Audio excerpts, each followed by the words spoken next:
My heart's fine. If you're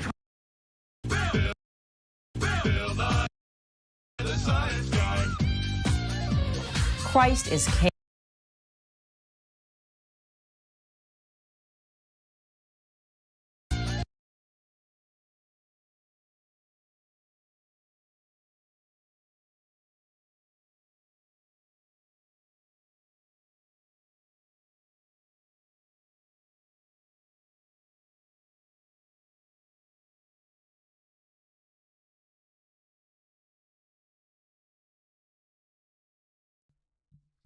Hello, welcome to How About Now.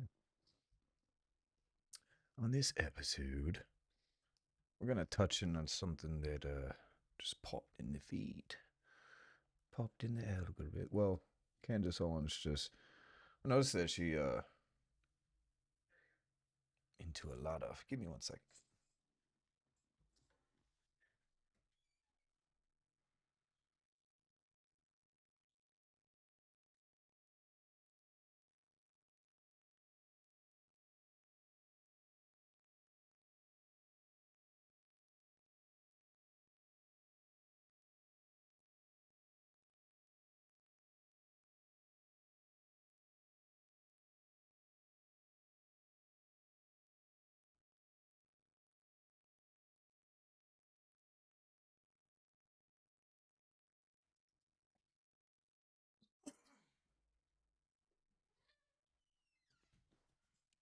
All right. We're gonna touch on peptides. Anyways, we're not gonna touch on peptides, but we're gonna touch on Mrs. Candace Owens. Miss Candace Owens. Isn't she married? Did she not take her husband's name? But yeah. Because she's been talking about NASA. And why is she talking about NASA? The origins of NASA. Satanic spaceships. What? Let's see how much truth Candace knows. See if we can find any truth on this. Right? We'll see what we can see. We'll see what we can find in the wannabe book of knowledge.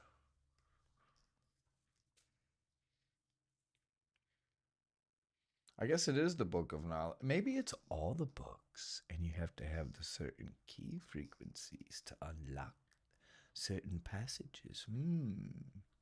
Maybe that's what it is. That's definitely what it is, isn't it? Anyways, that's what AI is. AI Google search, at least this AI mode. That's what it all is. It can be used in so many different ways. But it is not alive. It is not Johnny Five. Anyways, we're going to touch in on the satanic spaceships.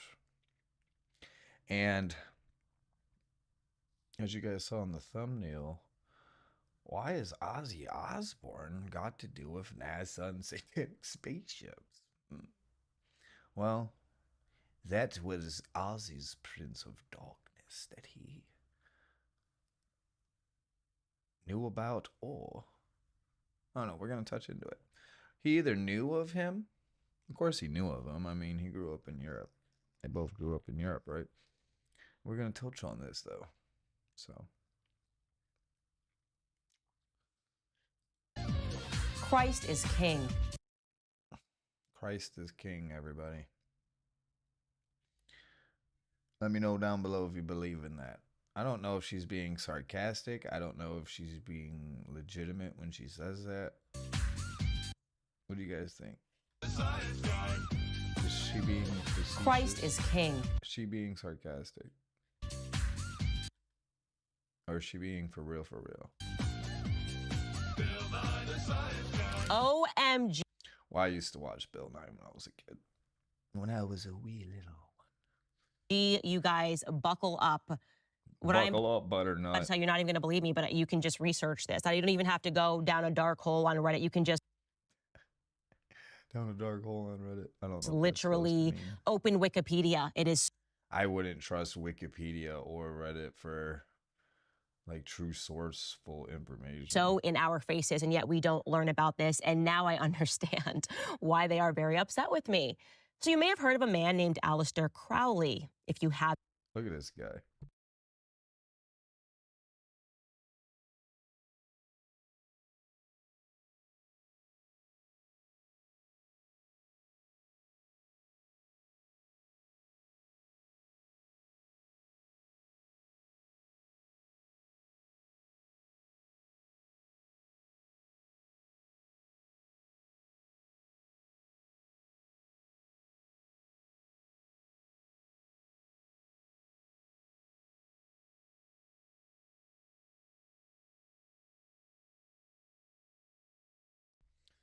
Gosh. Candace voice. Oh, I can hear it in the playback in the other room. It's loud. She's not loud. It's just her audio is good. Her setup's good. She's got a nice setup. I don't know who's her production team or any of that, but her shit's set up pretty nice. Her audio. I'll provide you with some brief spark notes. But look at this guy. Dude, who's he remind you of? Uncle Fester. Mr. Uncle Fester. Uncle Fester. Right? There he is. There he is.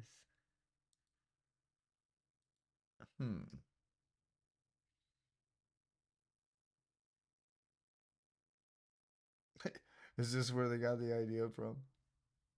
His look? It's definitely one and the same. You can't even say it ain't.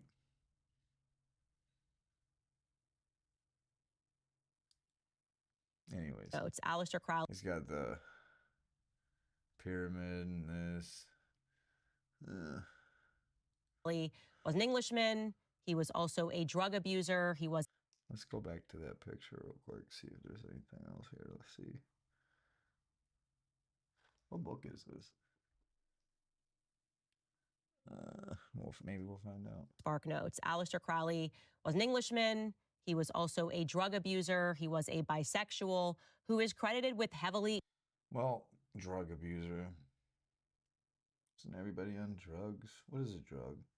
I think a drug would be classified to me anything to entice your mind or anything that makes you become almost addicted to it, almost to the point where you're like obsessing over it, which could be a lot of different things. It could be money, it could be drugs, alcohol, your prescriptions that your doctor gives you. There's so many different things that could be classified as a drug, especially in the old ancient times, because that's what Christ was. It was the reference of using outside methods that weren't natural to basically unlock hidden potential, I guess. Touch God, play with Christ, get it? That was the original terminology of Christ. That one guy, well, actually, I forget his name. He's the guy that's obsessed with Babylonian and Greek. I forget his name.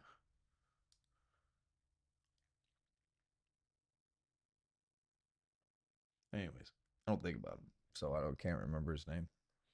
But he worshipped Babylonian, I think. He was kicked out of the Vatican, or he was kicked out of the church, and the Vatican wants to perform an exorcism on him because they think he's possessed or there's something wrong with him. Is there something wrong with him? He's really smart. When I say smart, I don't mean taught in the system aspect. He's smart outside of the system aspect for free thinking for himself, and he can put ancient patterns together pretty well, but only in one aspect. He's only one mindset driven. So, and it's leaning more towards, to be honest, Baal. And that's why I can't remember his name. And it's not his real name either, and he got called out on it, so yeah. He's had his name changed, but like most people get their names changed. Anyways, so let's hear about Uncle Fester. Influencing the a drug provide you with some me notes. Alistair of a man named Alistair Crowley. Mr. Crowley. There he is, everybody.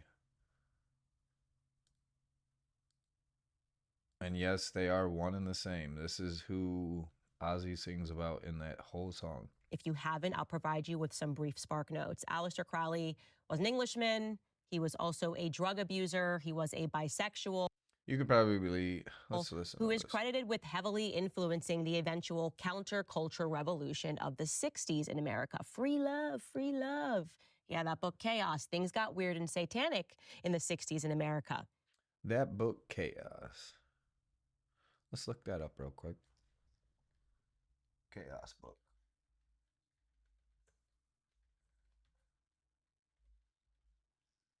Chaos book in the 60s. What is this? It's a CIA book.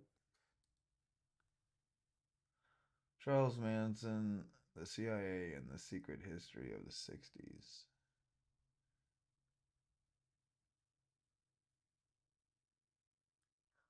Let's go to AI real quick. Is this a book about Charles Manson?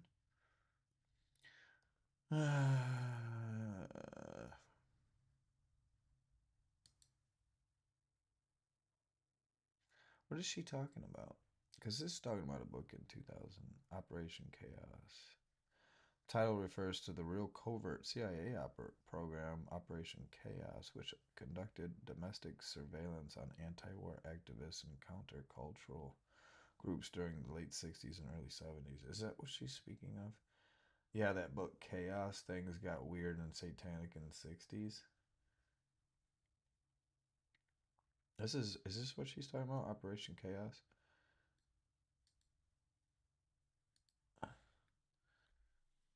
That's not what she's talking about. That book Chaos. Manson and the CIA. O'Neill explores potential links between Manson and the CIA's MK Ultra mind control experiment, specifically through psychiatrist Louis Jolly West. Who's this?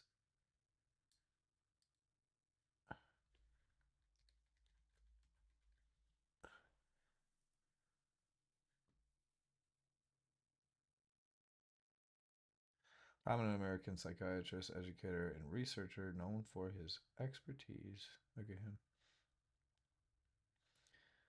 In brainwashing, cults, and the psychological effects of trauma. So he is a hypnotist, basically. He wasn't a psychiatrist, he was a hypnotist. But he studied psychiatry and fused it, sounds like. Military brainwashing. As an Air Force officer during the Korean War, West studied returned American POWs to determine why some had confessed to war crimes. He concluded their brainwashing was the result of prolonged sleep deprivation rather than mysterious trickery. Concluded their brainwashing was the result of prolonged sleep deprivation rather than mysterious trickery. Key highlights of his career.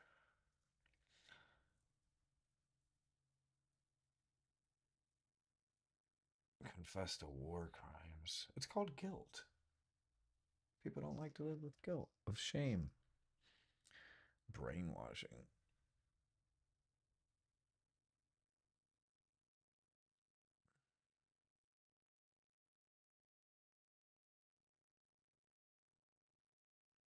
What does this mean though? Confess to their brainwashing was a result of prolonged sleep deprivation.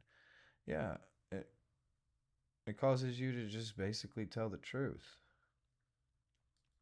So this right here is, it's almost like a truth serum because their body's deprived of the things that the narrative pushes it is needed to survive, basically, and keep you healthy and keep you going and blah blah blah blah blah. That's why a lot of, especially during the Vietnam War, a lot of soldiers were giving speed and stuff like that just to keep them going, so they didn't experience fatigue. If they didn't, it just kept I mean, you're on speed in war, running around with a gun. with a whole group of people like that, you know?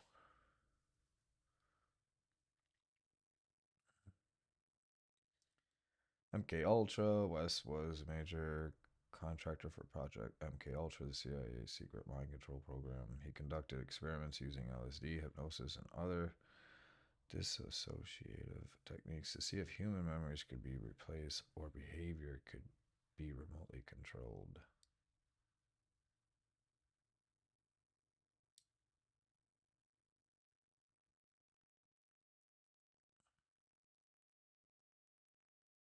See, and this goes in line with what I just said. They're using hypnosis with drugs, which is basically Christ, okay? So they're playing around with the mind, with the brain, basically, if you want to use that word. Soul. It's all connected to one. But, Jack Ruby examined Lee Harvey Oswald's killer. But it's all connected to one, and basically they're unlocking parts of your brain using these drugs. Christus. That would be the ancient linguistics of it. Christus. Christos. Crisis. Crisis. There's a lot of terminology for that word. It's been altered 47,000 different times in 2,000 years. Wes Huff explained this on the last video we did with Wes Huff.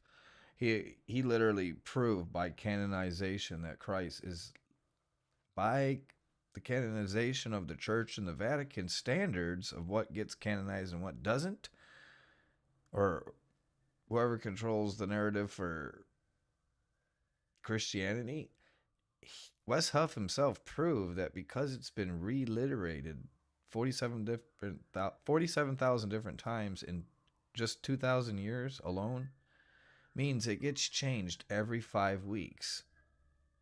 5 to 6 weeks, Christ gets redefined. And what does that mean? That means no one knows what the hell it is. And if you link it to this, they automatically disclaim it. But this was the original before it actually got turned into what it is. What is it? That's the thing. It's been changed so much, nobody knows what it is because you deny what it actually really is. It's using outside unnatural methods in order to unlock parts. You guys would say parts of your brain.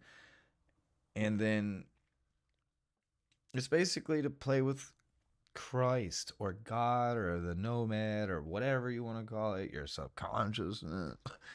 So many different terminology of linguistics of the Tower of Battle of Tongues. That's the problem.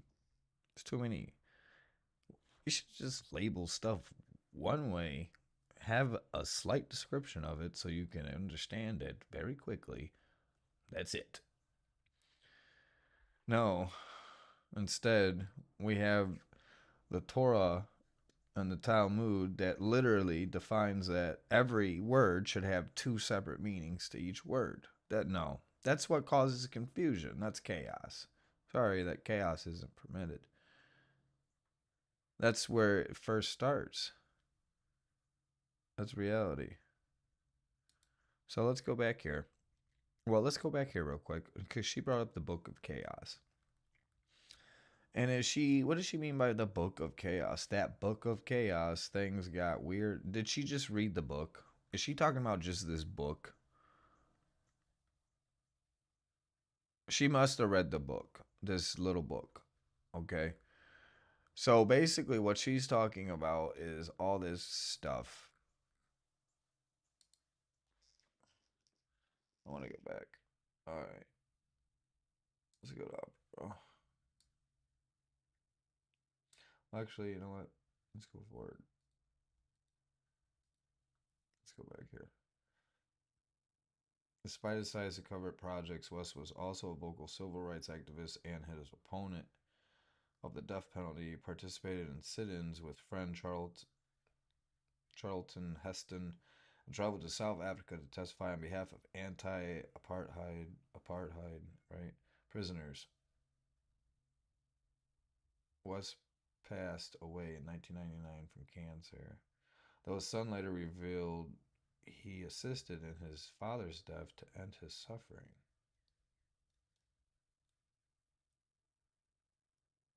Hmm.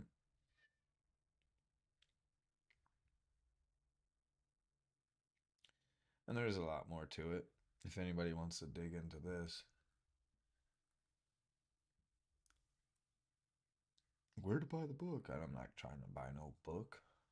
You could probably listen to the whole book on here on YouTube. It's probably on here. And why would I want to hear a book?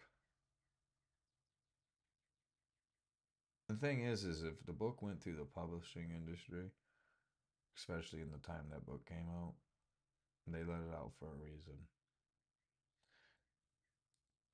And America's And unless the publishing agencies, that's the thing. Somebody's trying to purposely awaken somebody in particular, or a group, or maybe just one.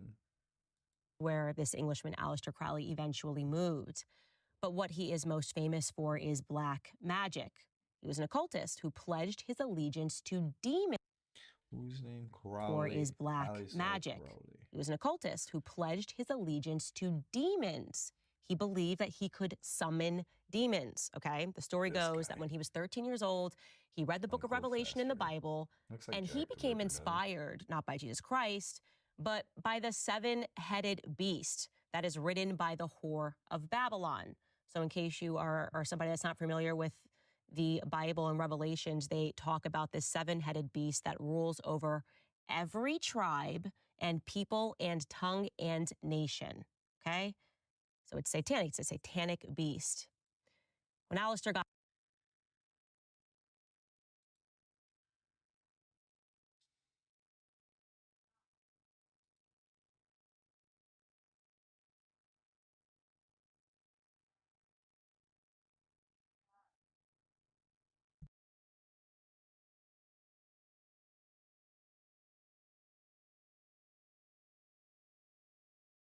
British occultist, eh? Everything always ties back to Britain. Because they're the only ones that have access to this shit.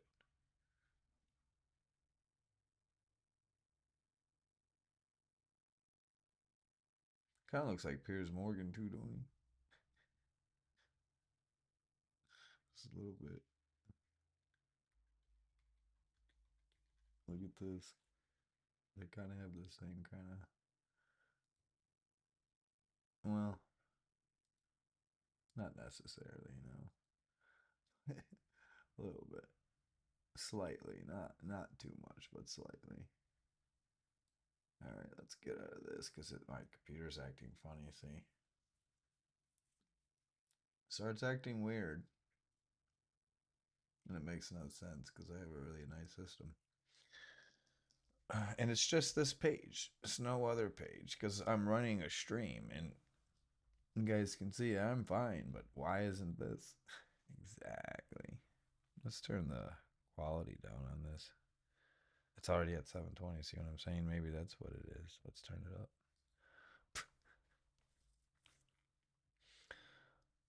Though widely vilified during his life, okay.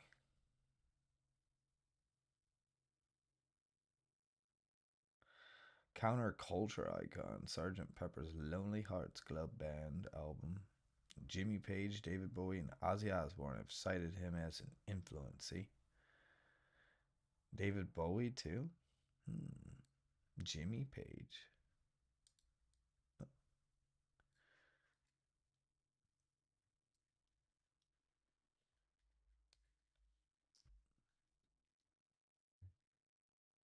Led Zeppelin guitarist Jimmy Page has been a lifelong student of Crowley's philosophies, integrating his interest into both his private life and the band's career through property accusations, business ventures, and symbolic references.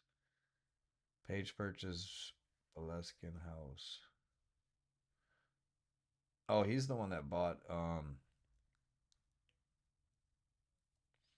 Perception of Magic. Page has often described Led Zeppelin's music in terms of magic, suggesting the band aimed to create something more evocative, and powerful than just notes and chords.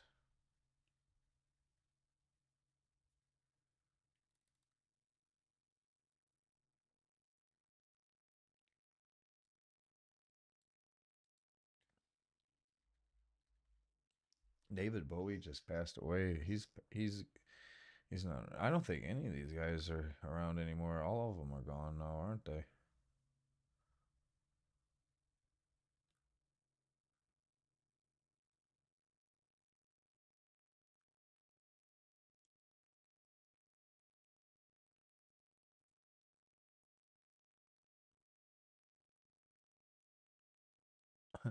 He lived on the shores of Loch Ness in Scotland. Okay. David Bowie's interest in Aleister Crowley peaked during his highly experimental and drug fueled years in the mid 1970s, influencing both his lyrical themes and his public persona. Unlike Jimmy Page, who sought physical artifacts, Bowie's fascination was largely intellectual and symbolic, reflecting his broader spiritual searching through esoteric systems. Bowie frequently embedded Crowleyman or Crowleyan imagery and occult concepts into his music. Quicksand, most direct tribute featuring the explicit lyric, I'm closer to the golden dawn, immersed in Crowley's uniform of imaginary. Hmm. Lyrically echoes Crowley's famous dictum with the line, "Let till your rebirth and do what you will." Live to your rebirth and do what you will.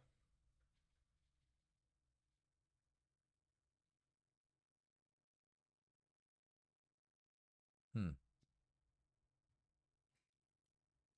I mean, that's kind of basically what everybody's been doing, right? Everybody's living like this. Live to your rebirth and do what you will. That's how everybody lives. Everybody lives this way. So, I'm not going to say everybody, but everybody in America, this is the ideology of America. Live till your rebirth and do what you will. But follow our rules. Our rules are you need to go to work, you need to make money, you need to do this, you need to pay bills, you need to do all this bullshit until the rebirth. Rebirth of what? Rebirth of who? Rebirth of you? Rebirth of who? Crowley? How about no, not him? Mr. No, no. Bow, wow, wow. Or we'll touch into this because it has to do with, and this is the weird thing. I keep seeing all this talk of, oh, Jesus is coming to come get his bride. The hell is that supposed to mean? Because this is what Crowley pushed and taught, that the Prince of Darkness will return and basically impregnate the Queen of Babylon and he'll impregnate a woman, create the King of Babylonian. Basically, that's what the ideology of all this is. Well, we're about to get right into this, though. It's gonna get deep, it's gonna get dark, but we're gonna keep it in the light because darkness has no battle here in the light. I mean, it does. It doesn't. It doesn't mess with it.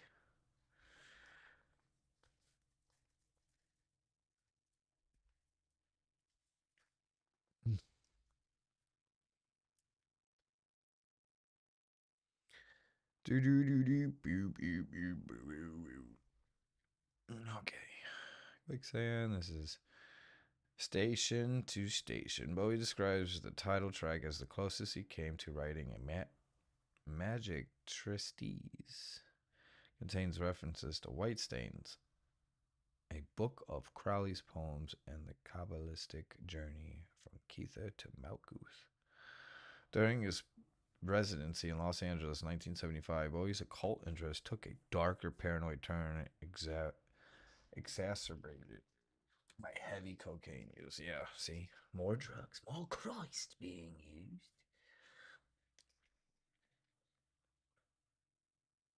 It says Bowie's occult interest took a darker paranoid turn, exacerbated by heavy cocaine use. See, why do they have to use words like that? The normal person has no idea what exacerbated means. It just means instantly, suddenly, quickly, escalated. That's what it means. Okay? And they have to use some dumbass word like that so the normal person's like, oh, let's put more, let's create more words of confusion. I'll tell you right now, the average person that would be probably reading this probably wouldn't know what that word means without looking it up. Not, they wouldn't. They just wouldn't. It's even hard to say. And I've had, my tongue's been, I used to have a big old hole in my tongue. I had 7 staples in my tongue, 6 or 7 staples in my tongue when I was a baby. My tongue got ripped in half. I got cut. Well, I bit a hole right through it. It healed though, I guess.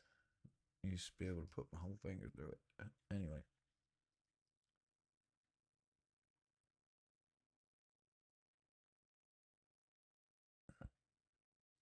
Protection rituals. He began studying occult literature for protection against perceived malevolent forces, dark entities, demons. So many words for that, too. Famously claiming that witches were trying to steal his semen to create a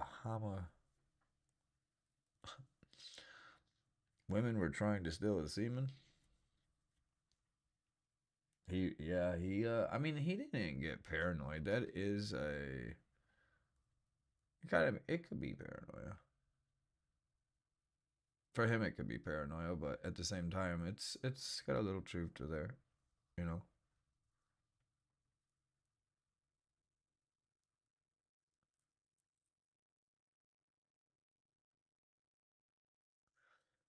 The thing is with the whole story of Adam and Eve, if you take it into any aspect of how it's defined in any way, shape, or form, Adam has to be unlocked, and his natural characteristics is that of what we define feminine. Because when you're totally embodied by the light, you're very honest. You're very susceptible to everything. Like you're pure, and usually in the contextual form and the way America's ran is the woman chooses the man. It's not the other way around like it used to be. Well, it used to be that, oh, my father would choose my husband for me. Is your dad God? What does that mean? I don't understand that. Why does he get to choose? Why does he have anything to do with it? I mean, you should talk to your parents about who you choose to get married to and all that shape for them. I'm not saying I'm against that, or if you don't have to, you don't want to. It's your choice, right? It's your choice. But choose wisely for sure, but someone else shouldn't be choosing for you who you have to spend forever with, right? This should be something that two people agree on together. Get that pack intact. You know what I'm saying? Anyways, that's how it should be. Because there's no rules to marriage in the United States. If you want to get married, you can go down to the courthouse, anybody, go get married. Doesn't matter who you are, what you've done, what you do. You're allowed to get married. So, how important is marriage in the United States if it's that simple that anybody can just do it? Does it mean anything anymore? Is it significant, or is it just an entitlement to be like, yeah, and to take benefits out of it, to use more of the system? That's the one thing. How can you hold them accountable when you're so addicted to use the monsters that they created for you of the bullshit? Anyway, got older, he started a religious cult, a satanic cult known as the Lima. Crowley We believed that just the checked number into of the that. beast 666 was significant. He believed that humanity was entering in a new eon and that his religious motto, which was do what thou wilt, would rule it, right? He believed that actually he could create this beast and rule over nations by practicing rituals. He routinely practiced sex rituals. He believed in masochistic and sadistic sex, believed in free love, and he was very much connected to the elite in There we America. go. He was just openly publishing articles for Vanity Fair She was a because he little was loud. best friends with their editor, and many of the elite in our society were his followers and believers. A Satanist. This is a fact. You can look this up. We just did. One such follower was a man named Jack It's all Parsons, factual. another wealthy young man. And here's what you should know about this time period. Before Jack Parsons enters the scene in America, the scientific consensus was that we would never enter space, that was an impossibility. But So Jack Parsons, let's check him out.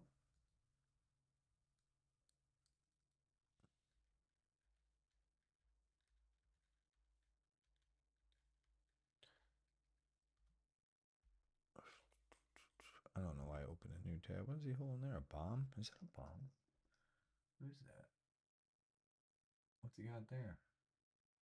Who rocketed the sex cult Antichrist? He was known as the Antichrist?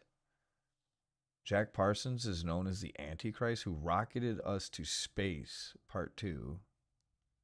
So what is he holding here? What is this, a battery? It kind of looks like... You know who he looks like? Especially right here.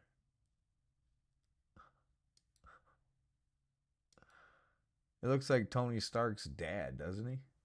Is this who Iron Man's like Tony Stark's dad is based off of? Look at this. What's his name? Tony Stark's dad. Howard Stark. That's him. That's Howard frickin' Stark.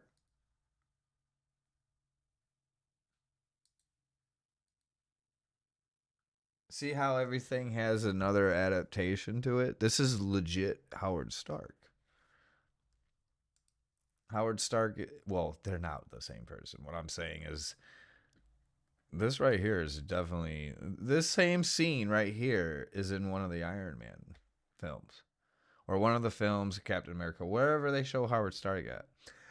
This actual scene right here is literally a straight rip out of one of the Marvel movies because I've seen it. This is what triggered it right here was this scene. See, that's definitely Howard Stark in his cocky days. Yeah. Let's just look up Howard Stark. Prime. In his oh shit. It brought up Howard Stern. See? Yeah. Same guy. He's got a pompadour right there. Look at that. That's the same guy though. That's where I guess yeah.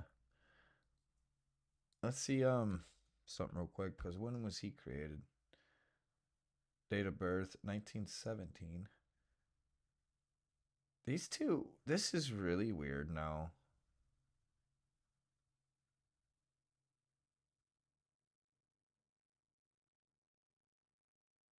So wait a second. Was this kid obsessed with comic books?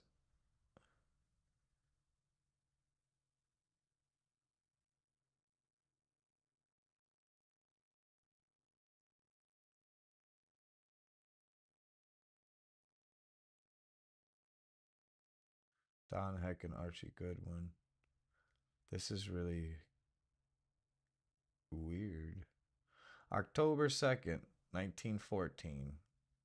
Mr. John Whiteside Parsons was born in Los Angeles, California. 3 years later, when Mr. John Whiteside Parsons was 3 years old, Don Heck and Archie Goodwin created the Howard Stark character in their Iron Man comic book line. And then somehow, this Jack Parsons guy literally grew up to be almost the same exact person as Howard Stark, which is really weird.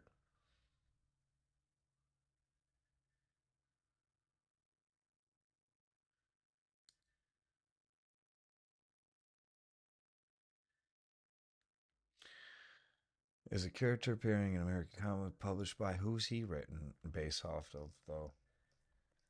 Because you can't be like, oh, well, I was going to be like, well, who came first, the chicken or the egg? That's the thing. They literally came at the exact same moment. It's almost like someone wrote this character so that. Let's look at some Jack Parsons.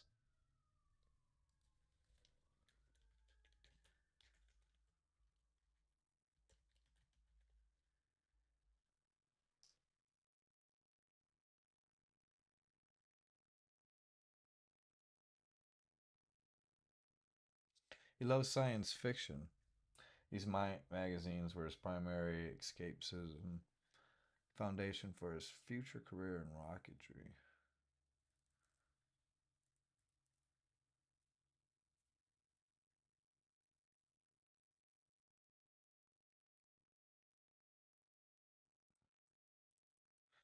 Look at this, The Marvel. The prominent graphic novel titled The Marvel, a biography of Jack Parsons, explores his dual life as a scientist and occultist through the medium of the sequential art.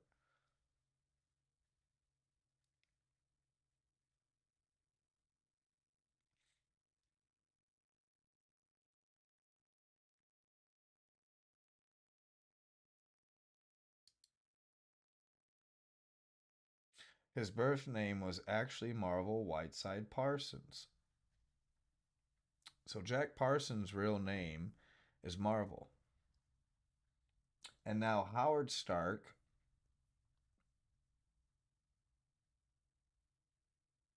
this is really weird, isn't it? How the connections all tied together just in this. Just his name's Marvel. Like his first name isn't Jack Parsons. And you know what's funny?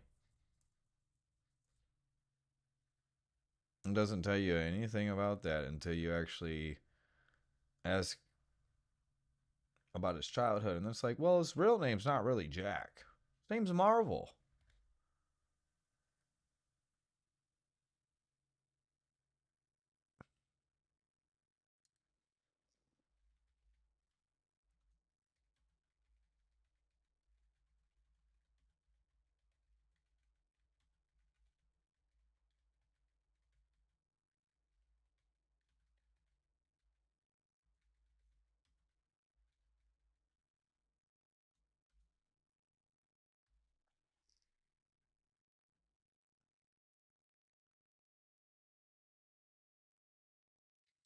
Wow, Howard Stark is officially based off the eccentric billionaire Howard Hughes.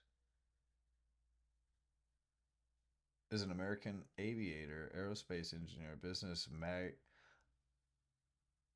film producer. Yeah, I bet he is a film producer.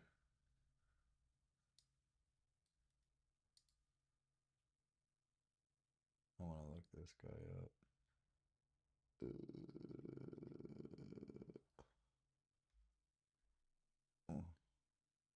1905 to 1976.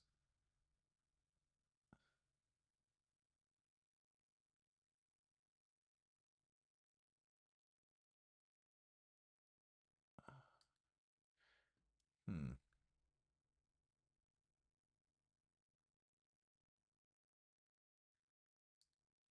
He was born the same time too.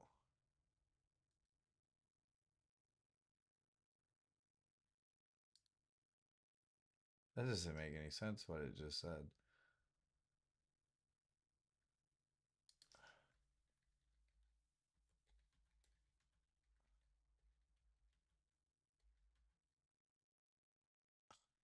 That makes no sense. Oh, he's his character is based off this, but you know, we already checked the when Howard Stark's character was created. What this kid 1905, but Howard Stark was written into character in 1917. So this kid would have only been what, 12?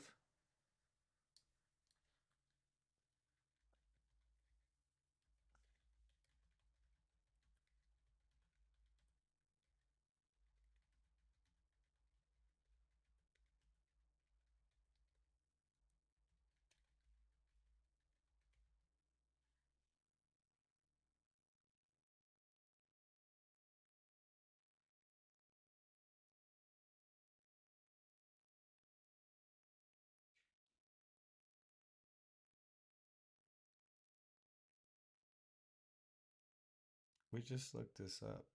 It just showed us.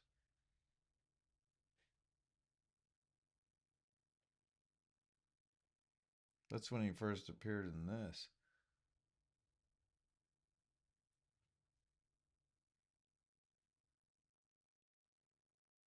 Hmm. Or who is this? Howard Stark is a character appearing in the American comic books. Yeah, see? Date of birth. See, it's lying. AI is lying to us right now.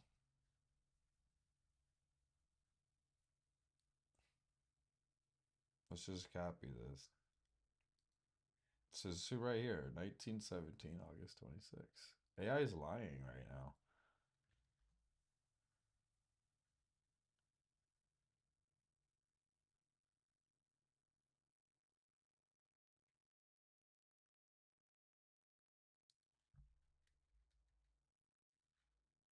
Oh, wait.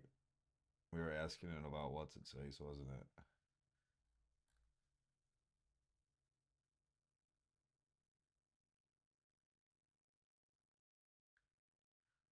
What did it ask us?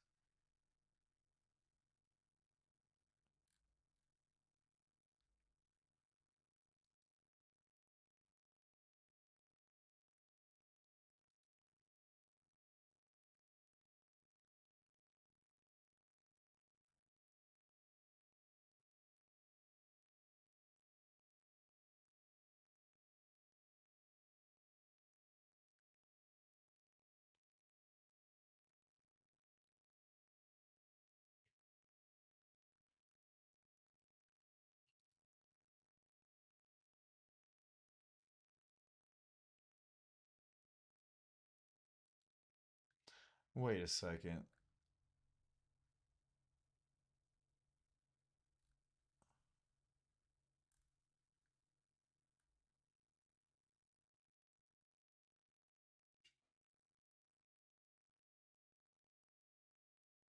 Yeah, that's who we're talking about. Yes, like see how it changed it up? Actually provide Howard Stark.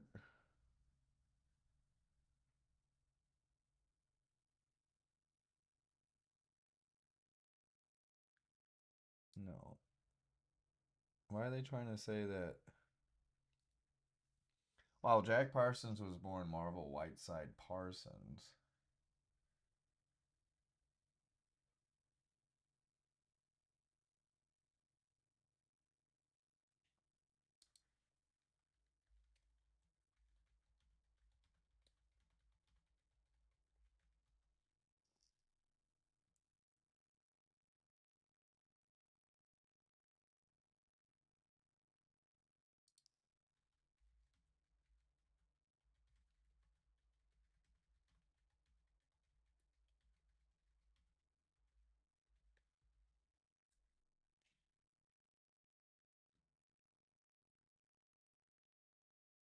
Or are they saying he was born in the comic book line? So he basically is him.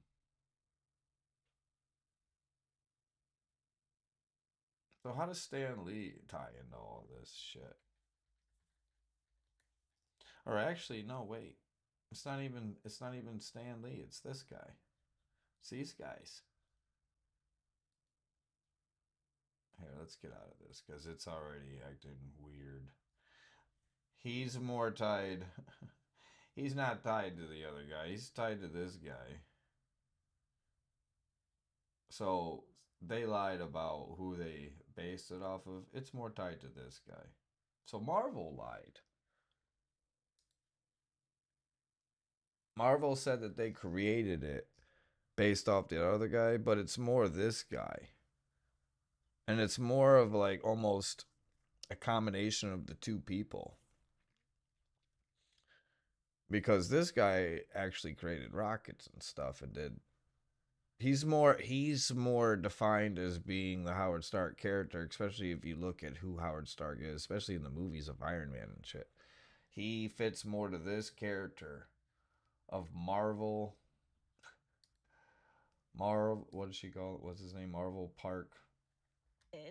Another Marvel Jack Parsons. This is more Howard Stark than the other guy that they're trying to say, well, he was created based off him. That's a lie. It's a complete lie. It's this guy. I don't care what even the creators say. They're lying about it. Or whoever's trying to depict who it is, it's this guy. Because this guy would have been 3 years old. The other guy would have been 12. Okay? This makes more sense. Like he was 3 and boom. He's Howard Stark. He looks just like him. And this scene right here is literally, if this is a real picture of this guy, this is literally in the Iron Man movie. wealthy young man. And here's what you should know about this time period. Before Jack Parsons enters the scene in America, the scientific consensus was that we would never enter space, that was an impossibility. But this rich kid, who also happens to be an I think it's in the occultist, first Iron who or also not Iron would Man movie. It's in perform the sex Captain America rituals movie and blood because sacrifice to that's summon back in that demons. day. Well, no, he expressed the belief that they could fundamentally alter humanity, and he had a vision. He said, "No, we can make this work. We can get to space." Check out this article again. So This is Marvel.com's published. lying, You and can who look this owns up yourself. Here's the Marvel.com? headline. When was that made canonization to that?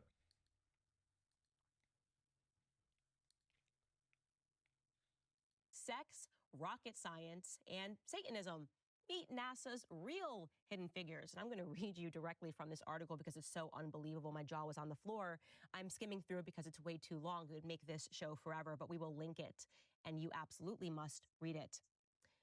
It reads, quote, Jack Parsons is barely acknowledged on NASA's website, and he's the man who made rockets a reality and co-founded the agency's Jet Propulsion Lab, JPL, He's home from to New York. missions which paved the way for the Apollo programs and continue to explore Mars and outer space today. If Parsons' life story was a film script, it would be dubbed preposterous.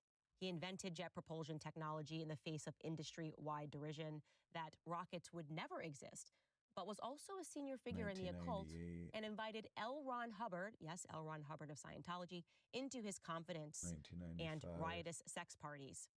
Parsons tried to sell his government-funded inventions to Israel before winding up dying at the age of 37 in a self-created explosion, leaving a mass of disturbing materials for his friends to discover. Here's the remarkably twisting tale of his life. So he too, like Aleister Crowley, was just interested in the demonic when he was young. He also liked science fiction. His story begins when he's 14 years old. And as a fan of science fiction, he decides to begin experiments that would eventually shape his life with his school friend named Edward Foreman. The pair took to playing with rockets in Parsons' back garden and soon created their own solid-fueled rockets. It was here that Jack would begin to link the other science guy. with Satanism. Parsons later claimed The other guy, this guy, Don Heck, was a seminal American comic book artist and cornerstone of the Silver Age of comics. He is most collaborated for co-creating iconic Marvel characters like Iron Man, Black Widow, and Hawkeye. While often overshadowed by his contemporaries Jack Kirby and Steve Ditko, Heck was essential workhorse for Marvel, known for his prolific output and his long definitive run on the Avengers during the 1960s.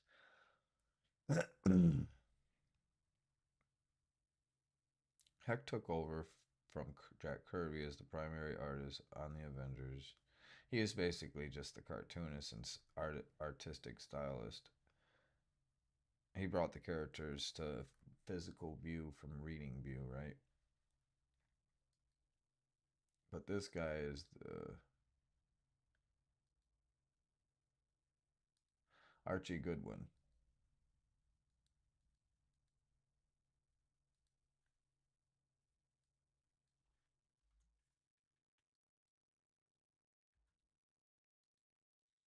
This guy right here is the mind behind it all.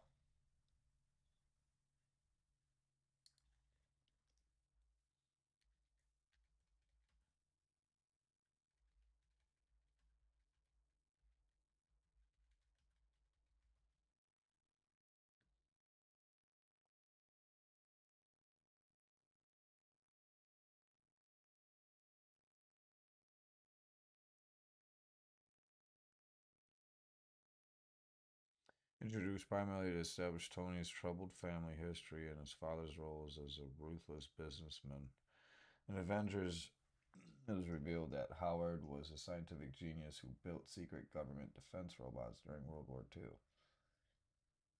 World War II and S.H.I.E.L.D. connections, his role. See how this plays more to not Howard Hughes?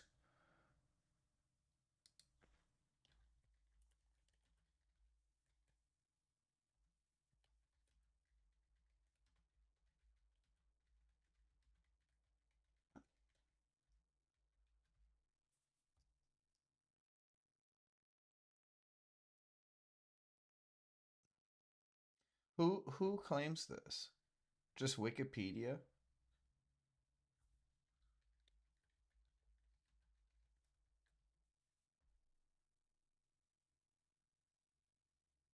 So Stan Lee claims this. Stan Lee, the co-creator of Iron Man, explicitly stated multiple times that he modeled Tony Stark after Howard Hughes. Lee described Hughes as one of the most colorful men of our time, calling him an inventor, adventurer, and ladies' man. No, that's Tony Stark's modeled after Howard Hughes.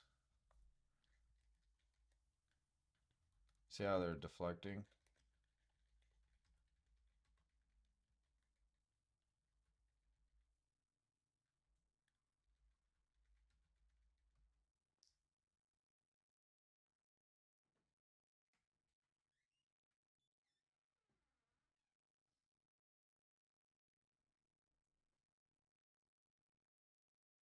Persona. He's Mirror the Aviator.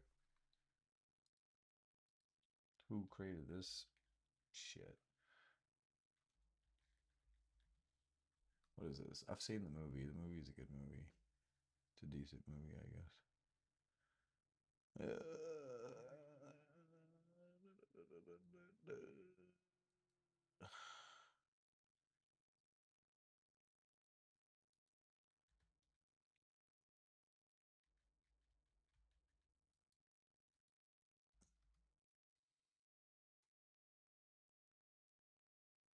It's the same person. So that's a lie.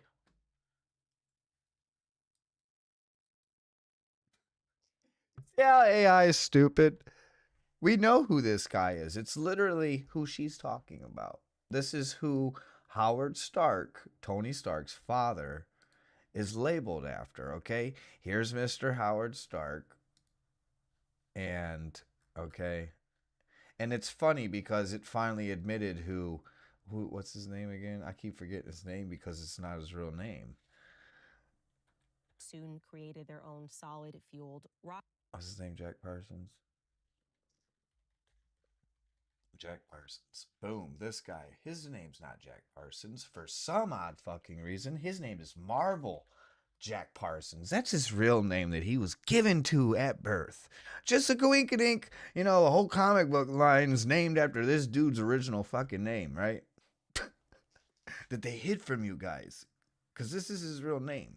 AI just told us this was his name because it tried to hide something about him because I'm searching him for him. And they're like, well, in reality, his real name's Marvel. Okay. And let's look at him. Okay. Look at this guy. There's Mr. Jack Parsons. Here's Mr. Howard Stark. What did he do? the same shit this guy did. What was he trying to do? He created Captain America. What's this guy trying to do? Create Lady Babylonian, I guess. Or not Howard Stark. This guy's trying to create Babylonian chicks or whatever. And this person created Iron Man. No, I'm just kidding. He created Captain. He also created Iron Man too.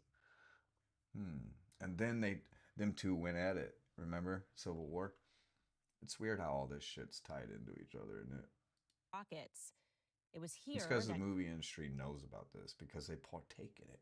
Jack would begin to link science with Satanism. Yeah. Parsons later claimed he first summoned. I don't know how they wrote Tony and Howard to basically. Damn. He's the Son and the Father and the Holy Spirit because he's Jarvis. I guess Tony Stark is God. He's the Marvel God, the right? Devil at age 13. Or is it? Terrifying experience. Jack and Ed would later attend and then drop out of college. In 1936, they met a 22-year-old Frank Molina, who was a grad student who shared their passion for defying gravity. Frank Molina attended and then dropped out of college. In 1936, they met a 22-year-old Frank We're not Molina, discussing who was a that on grad this student who episode. shared their passion. We're not talking about gravity, okay? Not Frank right Molina, now. who was a grad student who shared their Talk passion about that for on another defying episode. gravity. When You guys Parsons ain't and Molina ready for met, that. their enthusiasm for rocketry Newton's and not space ready for travel that yet. bonded them like a messiah. Britain would be like, Europe would be like, please, man, it's all we got. That and porn. That's all of our GDP is. Please don't do it. Sonic handshake. I'm sorry you guys don't one understand writer says. Roman math. I'm sure it did. Because that's where math comes from. It's from the their Romans. Research funded by Caltech, military and formations. Their experiments were quite dangerous. There were a lot of best. explosions. People think, That's where the original game theory, where you guys get it from, is from the Romans and the Spartan armies. The only problem is the Britons were still trying to incorporate that with war tactics. And I brought this up when I was actually in the Marine Corps. And so I said, why are we learning about this? We don't do formation. We don't even do game theory and combat styles anymore. And I got in trouble during war history in the military. And I didn't really get in trouble. They were just like, go to the sand pit. And I was like, no.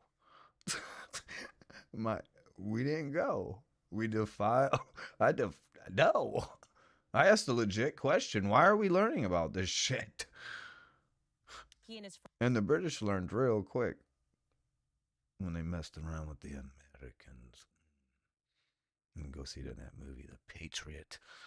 friends became known as the Suicide Last of the Squad. Mohican. There's a lot of good movies their that tie to experiments like into stepping out of the boundaries and actually using your brain for once and not being programmed like, okay, let's just line up and well, that's all fine and dandy if you got swords and shields and you can unify them as a unit. It's very effective. Ask Iran. to the desert, and this part is just amazing. I'm going to read you a direct quotation here. Once again, I speak highly. I don't really speak highly of any of them, but Russia, they're smart. They just run. Jack's fascination Turn the other with cheek occult and and rocketry collided. In the desert lands outside of Caltech, there is a former river channel called Arroyo Seco. It is flanked on both sides.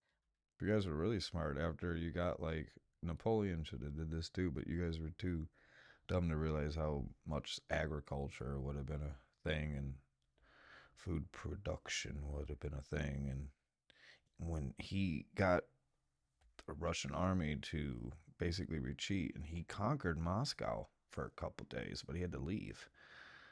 So they just came back and they were like, "Oh, Napoleon's gone. We're just gonna go back to our daily lives." You know, that was the only time Moscow ever got invaded and actually conquered in a sense. But it didn't do nothing with it. And then it became winter, and he's like, "Oh shit, we gotta get back to France or we're gonna freeze to death. We're not prepared to live out here in the Arctic Russian cold." Russians came back. You guys should have went over there and just started with like 5-gallon buckets collecting soil. By rock. one of which is called Use it for your Devil's agriculture Gate, methods. But thanks no, to its shape you of guys a ain't horned smart head. enough for that, are Some you? locals believed the mouth of Arroyo Seco was a portal to other dimensions. Let's take a little break. Oh shit. I'm gonna drop my headphones because we're getting deep. I said this is gonna be a deep episode, and it's getting deep. It's getting deep. It's crazy how everything ties into each other. And we just unlocked that. So we found the character creator. I don't care what Stan Lee says. Stan Lee's basically corrupt at this point. He ain't from the Aviator. He didn't know. He doesn't know because he didn't create it.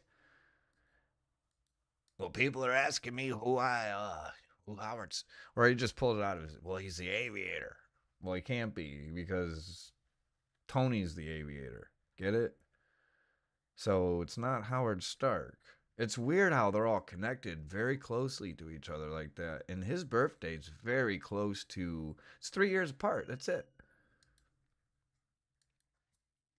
But we shall return here in a second. Couple minutes. We'll be back in 5 or 10.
And we are back. We got our coffee. It's cold and wet outside. It's nasty. All right, let's finish this Jack Parsons, aka Marvel Jack Parsons, aka Mr. Howard Stark. Mr. aka Howard Hughes' daddy. It's funny how they kept saying, oh, Howard Stark and Tony Stark are both depicted off of this guy. No.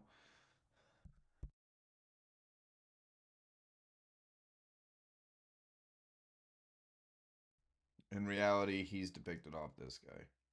So let's get out of here, since we already found the link. And look at, he's got a video of this too. NASA's a cultist.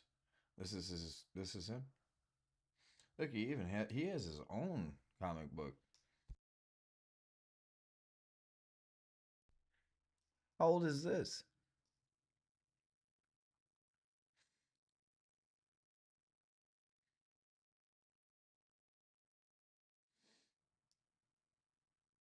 Dark Side Rocketeer, Jack Parsons, the space pioneer history likes to forget. Yeah, he basically created the idea of going into outer space. He coined it, and NASA was literally built off of his ideologies and totally funded off of his entire thing. For Parsons, the area had two uses. He tested rockets there, but years later he would That's return why to if you look conduct at ceremonies NASA's and rituals with other occultists well, in if you the look at same spot. the Vatican's By golly, guys, telescope, what then happens is that on Halloween of all nights in it's 1936, called they have a scientific breakthrough after they accidentally set fire to the oxygen line of their small rocket motor. And although it didn't launch, Melita and his team were enthused. They said this test was successful. He wrote to his parents, and NASA would later consider that experiment, which happened again on Halloween, it's named to Lucy. be the first rocket experiment of what would later become the Jet Propulsion Not a telescope Laboratory. itself, but So a there was a method to near-infrared the Suicide instrument Squad's attached to a madness. large They had created a fuel that binocular would burn telescope, cleanly and be LBT. stored without called Lucy. exploding. And the scientific community was skeptical, Which is but basically the U.S. Army saw potential, laser. and they offered to fund the TRIOS Max project Planck in 1939. Institute So owns great. it. Satanic no other little Vatican. cult meets the United States government. Thereafter, Jack's credibility in the scientific community soared, and so did his interest in the supernatural and the demonic. He was taken to a meeting of OTO, which stands for the Order of Templi Orientis, an occult society in Los Angeles in 1939, and he became fully engrossed. If you're wondering what OTO is, it was a group that was formed by and followed the teachings of Aleister Crowley. But the Vatican have Again, a special name for it. Heroin-addicted, sexual deviant, and occultist See, who was Lucifer. considered the wickedest man Tried in to the lie. world by the press Large in his binocular native telescope. England. It's the same thing. Parsons went from just reading Crowley's writings to becoming the Beast 666's it's definitely called pen this. pal. Within a few years, exactly Crowley what it considered means. Parsons his American protege. Parsons because was they call it barely in his the Lucifer Eye. and he was not at all Because it sees into concerned with space. It's the keeping only his personal telescope on the professional planet that proclivities can see separate. outside of The the article galaxy. tells us that the California We're Tech on the ran brink stories at of the the time galaxy. that reported that See he what's chanted Crowley's hymn You before know what he I lit mean? his rockets. They're just chanting satanic, demonic hymns before they lit these rockets, guys. This is not a joke. This is not a test. This is history that is hiding It's right not in the under your Vatican City. nose. No, it's not in the Vatican City. By 1941, But it's he and his owned wife, by the Vatican. Helen, who he had married 5 years earlier, were indicted into what was known as the Agape Lodge. And most which of was a the branch research of the that church which practiced NASA Crowley's gets religion of Thelemic for magic. a lot of its stuff, Then they including came into 3i money. Atlas. They founded The the only Aerojet thing, Engineering Corporation, which became the world's all the largest stuff regarding manufacturer of 3i rockets Atlas, and propellants. And within 20 years, it had become a $700 million a year business. Parsons Three was the Eye vice Atlas. president. A year It's later, not he being co-founded monitored by the NASA. Jet It's being Propulsion monitored Laboratory. by the Now Vatican these rich, secretly. what are you going to do? What are you going to do? You've got government contacts, And you've whatever got money, NASA you're knows having about sex it is rituals. what the Well, he's Vatican's just going to make the allowed them whole to say demonic about it. sex rituals That's bigger the because cold hard obviously it truth. has led Because to they, success. in reality, Summoning they don't demons, understand it at believing in all. Satan. And all the What he did physics next was laws he took out a that lease on Newton a made, mansion this in thing defied Pasadena's them all Millionaires and Row basically on proved them all Orange false. Grove Avenue and invited fellow So they're trying to keep Sodomites this thing under to live wraps communally from you guys. in what was known as the parsonage. This is And this really is kind of real. the earliest iteration of a hippie commune. If What you does ask it look me. like? And of course, if you've read that Well, book, Chaos, you just are going, it looks something like that OMG, because Candace.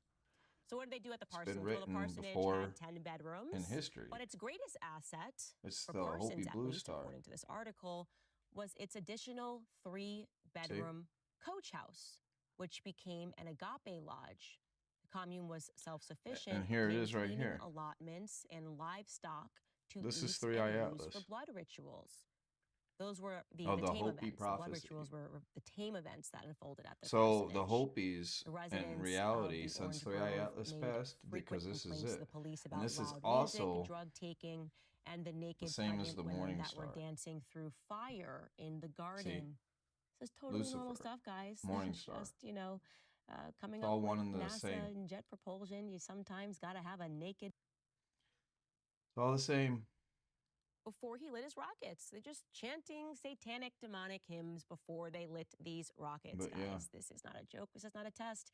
This is history that is and hiding Three Eye right Atlas, see? under your nose. Three Eye Atlas. I It's can't all one fathom and the the same. idea that I'm unintentionally bleaching my vagine, You go over here to bleaching my bum and my kids too. When we found out about what is in toilet paper, we were You can't it's unsee all that. connected You to can't each other, see? unlearn you can't unlearn the disgusting truth. the chemicals used in toilet paper, the bleach, Spiritual the formaldehyde, awakening. the PFAS, connecting Alternative them theories. Some with fringe theories colorectal cancer. suggest the object Stop. might Like, be people in artificial their or 40s are probe getting sent this from stuff. I want to interstellar not have to space to think signal about whether or changes not to my the toilet solar paper is giving system. me cancer. Toilet paper Yes, should that's true in not a certain cause aspect, cancer. It should enough- work for but you, not not to the against solar you. system, And there's possibly. the chronic Depending on how vulvovaginitis, advanced man, I guess, can UTIs, get, the or some hemorrhoids, species you know? that's And it's like, okay, if capable there's of such one thing we feats can to do be able one to thing try alter avoid- and there's change one the thing in solar our system control in a to good way or bad lessen way. our risk or exposure a touch.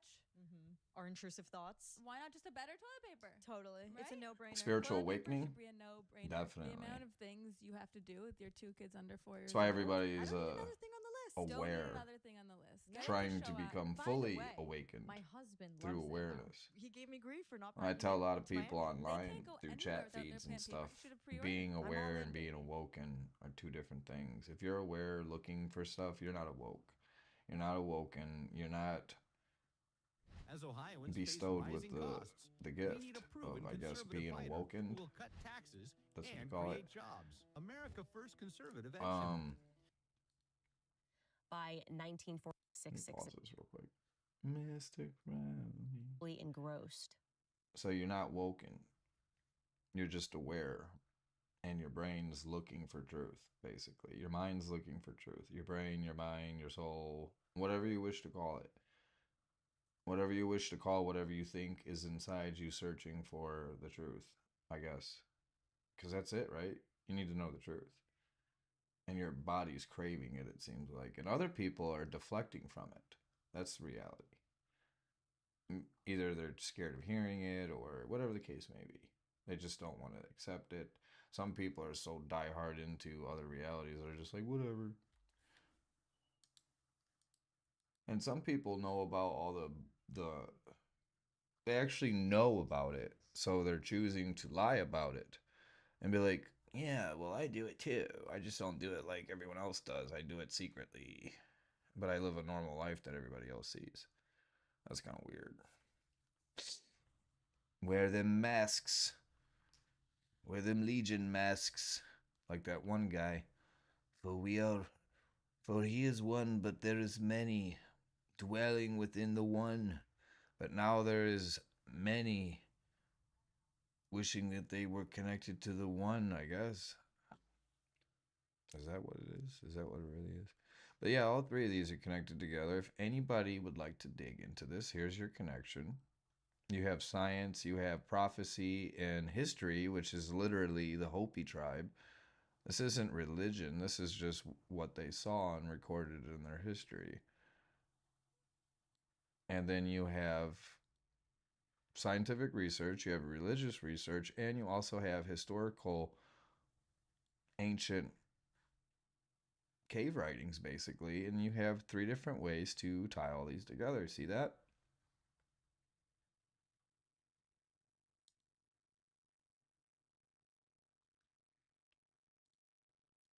If you're wondering what OTO is, it was a group that was formed by and followed the teachings of Aleister Crowley.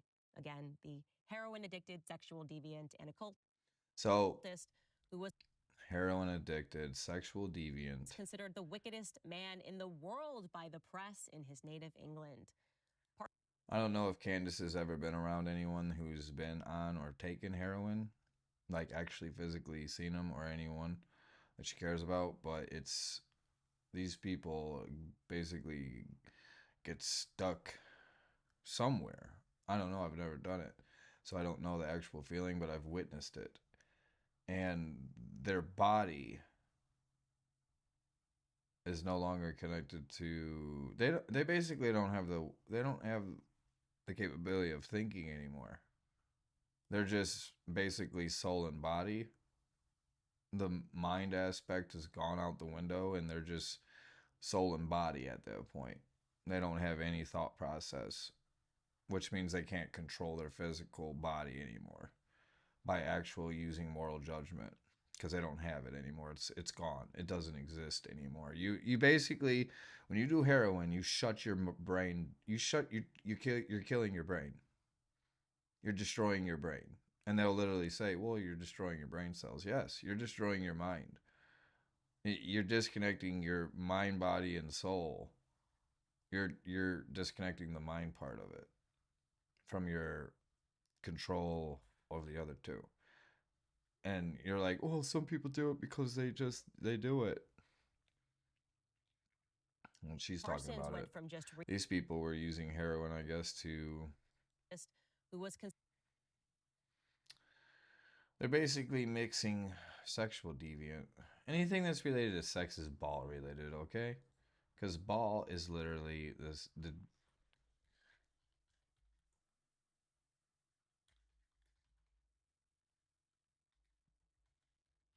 lord of sex.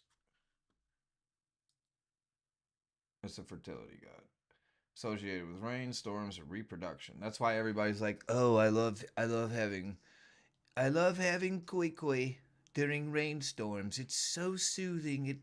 It's tantalizing. Let's partake in the lust activities." If you're doing it just for fun, that's cool, I guess.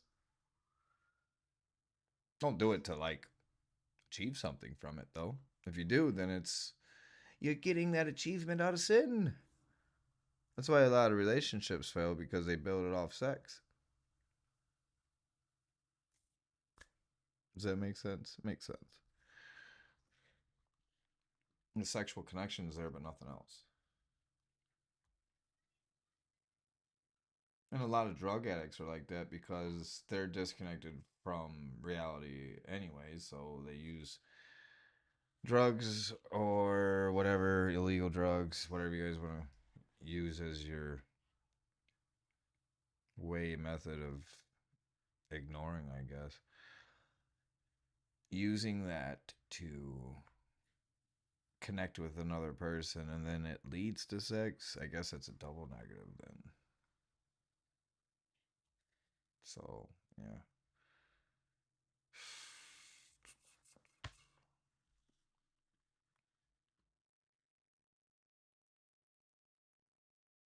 Body's the human vessel is a hell of a vessel, isn't it?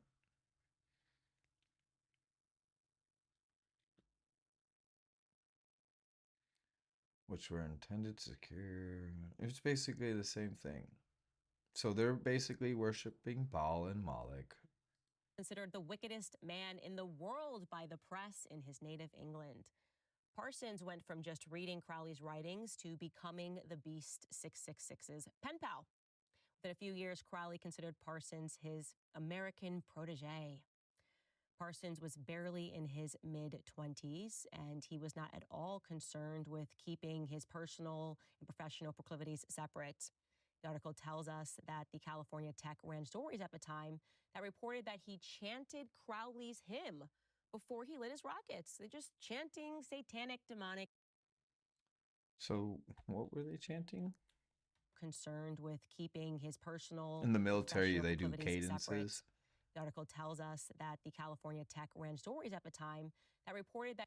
I think the cadences that they do, especially in, they do them so it keeps your mind focused on staying as an equal whole unit, if that makes sense. Keeps your mind off not wanting to, or, you know, questioning what you're doing, I guess, if that makes sense. So you do these little fun cadences, and I'm not knocking anything in the military. Don't take it in any way, shape, or form like that.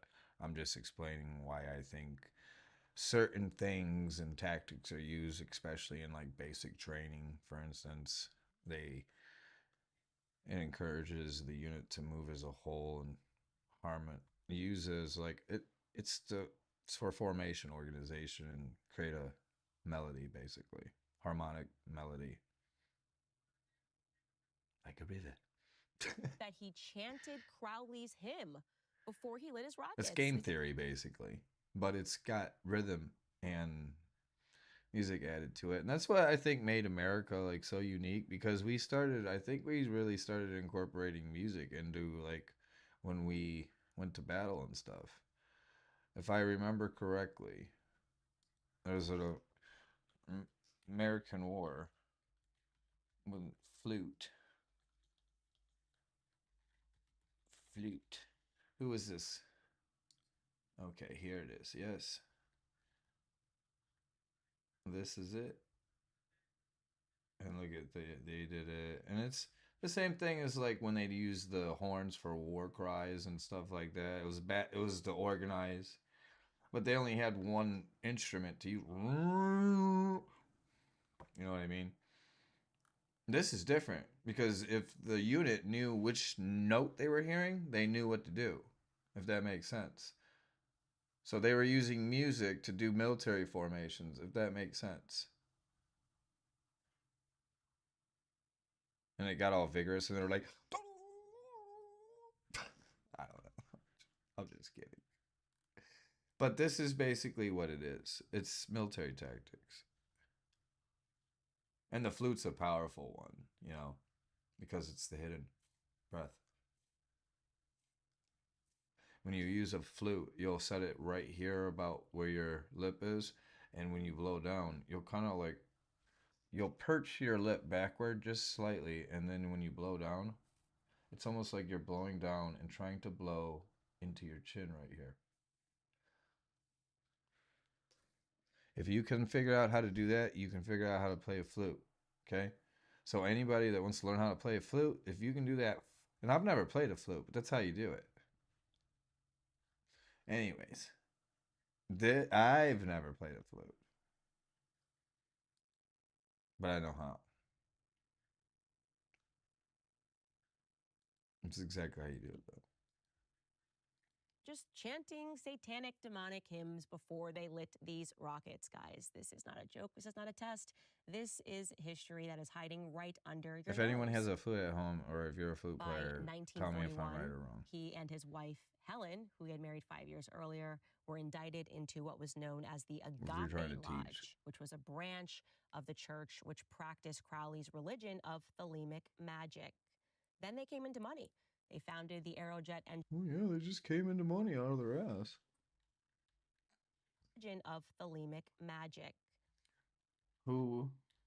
5 years earlier, were indicted into what was known as the Agape Lodge, which was a branch of the church which practiced Crowley's religion of thelemic magic. So basically a church that 5 years earlier, were indicted into what was known as the Agape Lodge, which was a branch of the church which practiced Crowley's religion of thelemic magic. Then they came into money. They founded the Aerojet Engineering Corporation, which became the world's largest manufacturer of rockets and propellants. And within 20 years, it had become a $700 million a year business. Parsons was the vice president. A year later, he co-founded the Jet Propulsion Laboratory. So now that he's rich, what are you going to do? What are you going to do? You've got government contacts, you've got money, you're having sex rituals. Well, he just is going to make the whole demonic sex rituals bigger because obviously it has led to success, summoning demons, believing in Satan. And what he did next was he took out a lease on a mansion in Pasadena's Millionaires Row on Orange.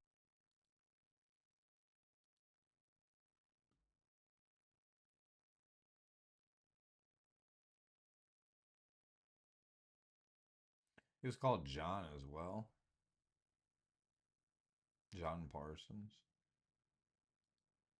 So why was he called John Parsons?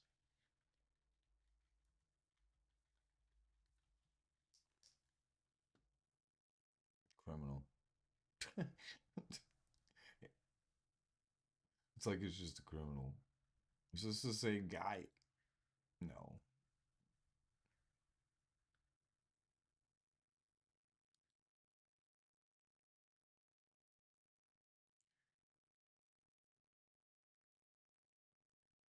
Is this the same guy?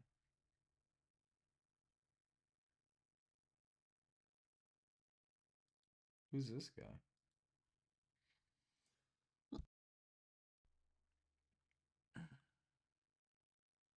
How is he standing next to him?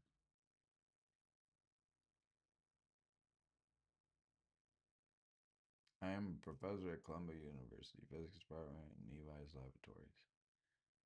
John Parsons. Homepage for John Parsons. Look at this. Undergraduate research opportunities. I am the principal investigator of the research experience of the undergraduate REU program that we operate at Levi's Labs, and undergraduate interested in applying to participate. Check out the information. Information about Atlas for the general public can be found on Atlas public pages. More information about our group. My efforts is on the Atlas experiment and the Large Hadron Collider. Yeah, this is CERN.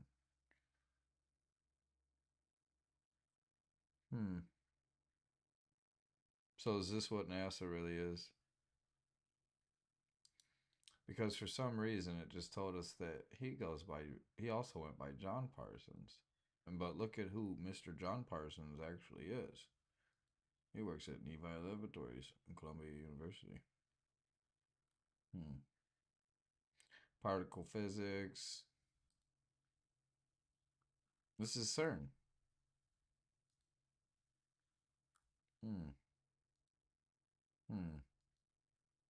Orange Grove Avenue and invited fellow Thelemites to live communally in what was known as the It's funny how I just parsonage. This is really kind of the earliest iteration of and a then I hippie just go commune, back. if you ask me. And of course, if you've read that book, Chaos, you just are going, OMG, Candace.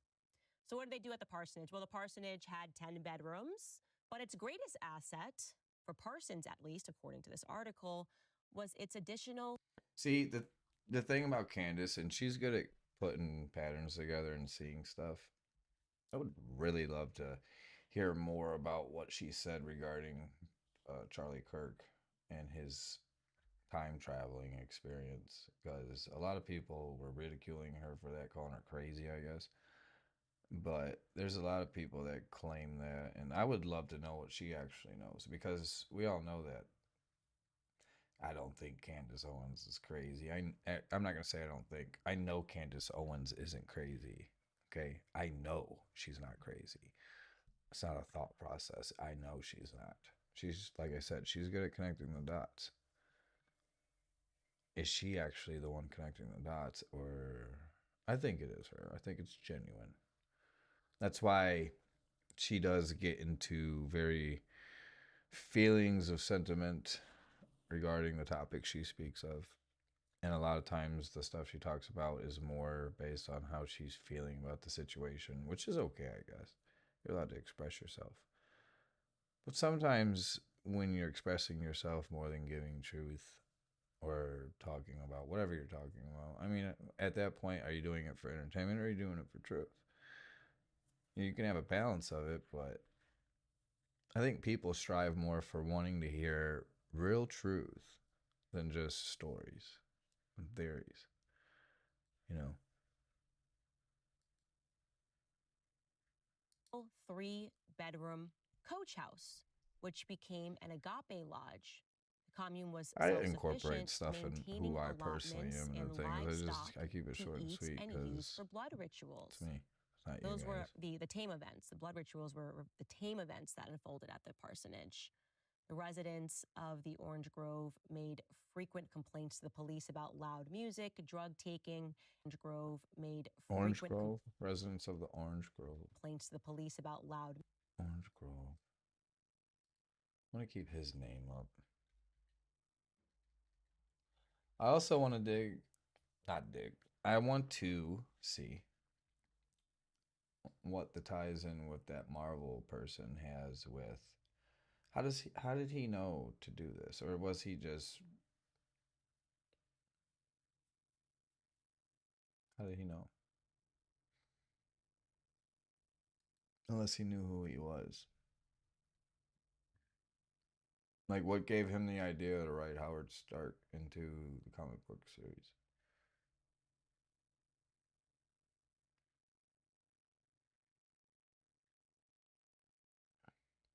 Because if you look at the story of Captain America, it's literally the story of Captain America is literally the story, because this is who Howard Stark created, was Captain America, remember?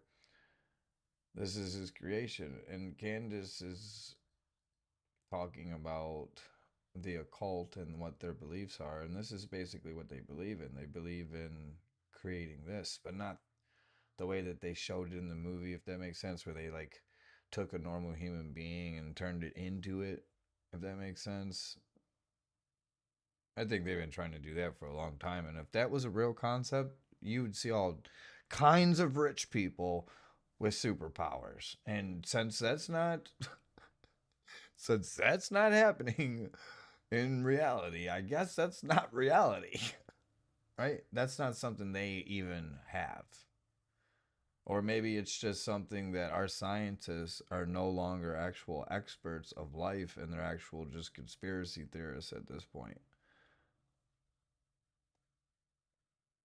And every time something fails as an experiment, it gets turned into a damn movie or a comic book or into entertainment or a selling figure, right?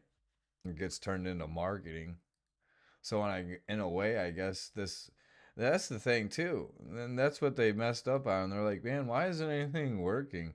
That's because humans worship money into a certain degree just so that they can get by. Not so that they can get rich, just so that they can get by. And then they're satisfied with it. They're comfy. Because it doesn't take much to, in America at least, on the average roll, because of how hard it is here.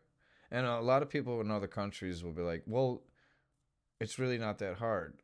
And then some of them realize it is kind of hard here, because unless you get a job just doing basic math, like running a cash register, doing the actual physical labors that are done here, some of them are intense. And then doing some of the stuff that is more on, I would say, less labor focused, it takes real creativity in order to get the job done successfully, I would say, right?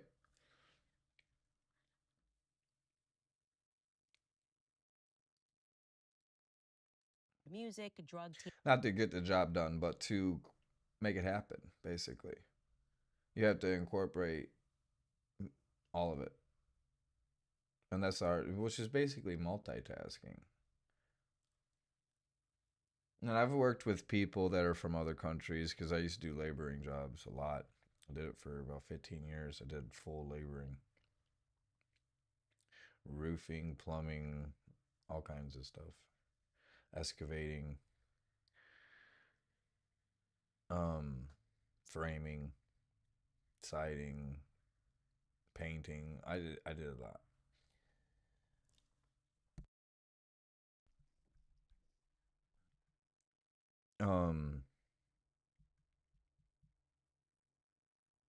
Just doing what you're told and it's physical, that's one thing. And you want to take one job into consideration. Drywalling, I guess, would be the job that you could use.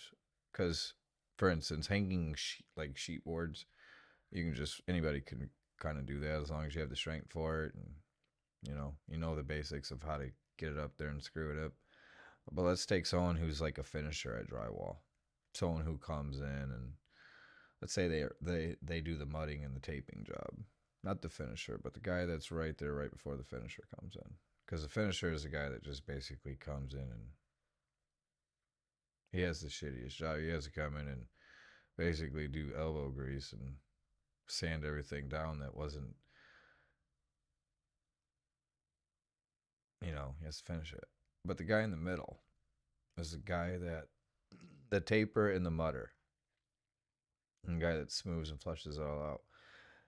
That's the person that you want to make happy. And in order for that to happen, the person who hangs the drywall, unless it's all the same person, in most corporate companies, there's usually different people that do different tasks and they just rotate out. It's weird how it's performed.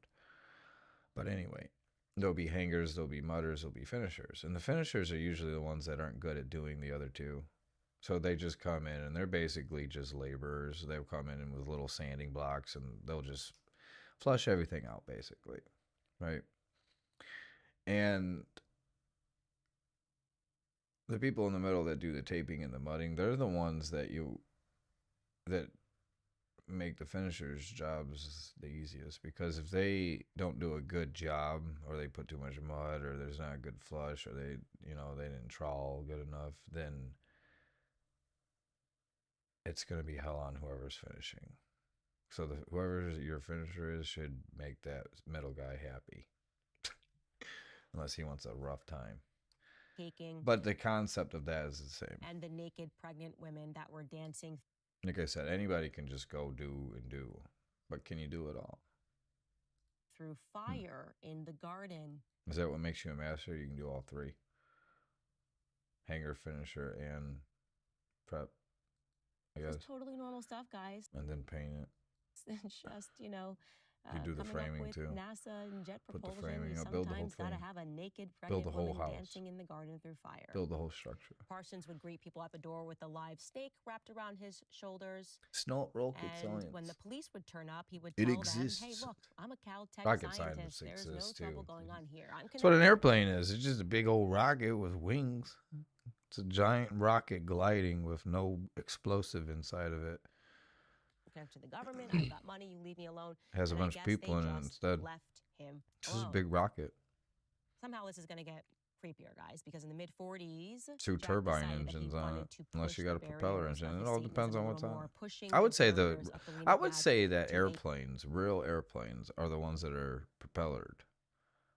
Jets and stuff like that are like turbined, it's basically just a rocket. In reality, it's a rocket. High performance rocket that you can equip. It's basically the same design. That's what jets are. They're rocket designs, because that's what they are. They're medium-sized rockets that are very capable at maneuvering and doing tricks and combat styles. That's what it is. So, the faster your rockets are, the faster your jet is, the more you understand how wind works.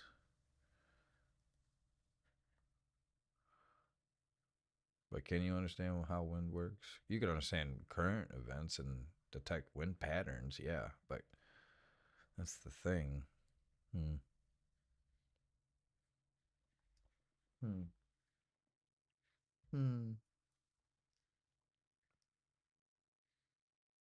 Anybody ever wonder why they always launch the rocket straight up instead of, like, at an angle maybe?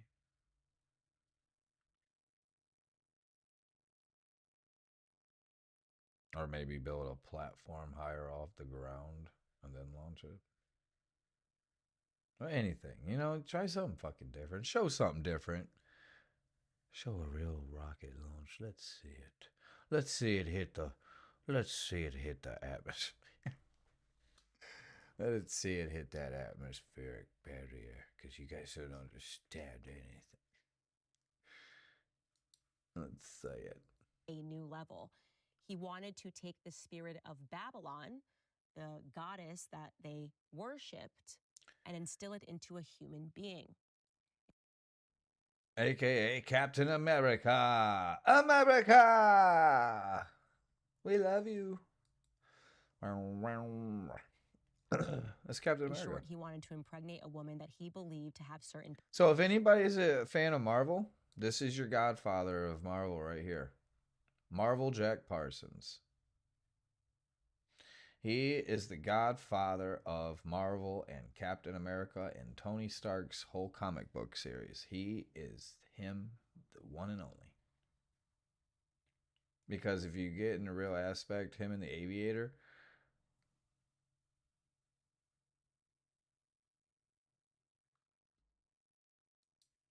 they're the basically... The other guy wasn't into this shit, was he? Or maybe he was. Maybe they were friends. Maybe. One's daddy and one is it. powers. We're brothers.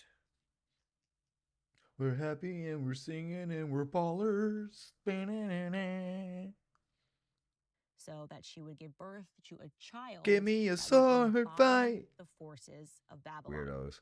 So between January and March of 1946, yep, we're coming now to the end of. Now, Candace is touching around a very sensitive area of topic when she mentions the 40s for America, because America basically He got wanted to invaded. impregnate a woman that he believed to have certain behind the powers, scenes. so that she would give birth to a child that would embody the forces of Babylon.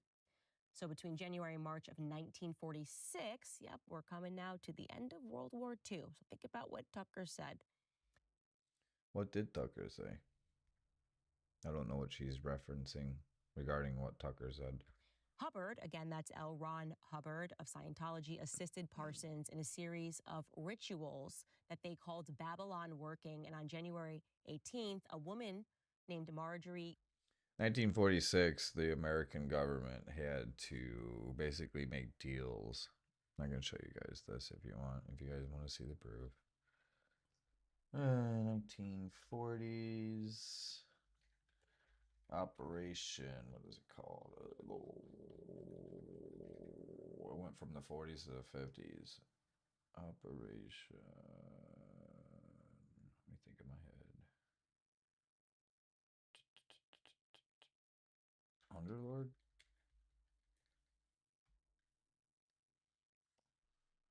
Underworld.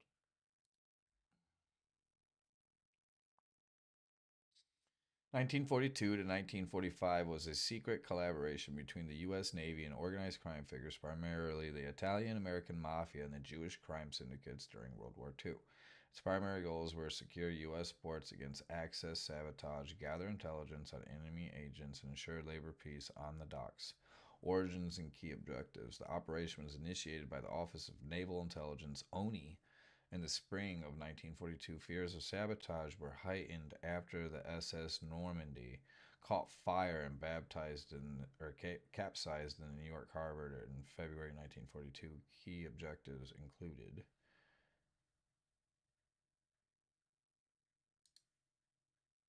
so basically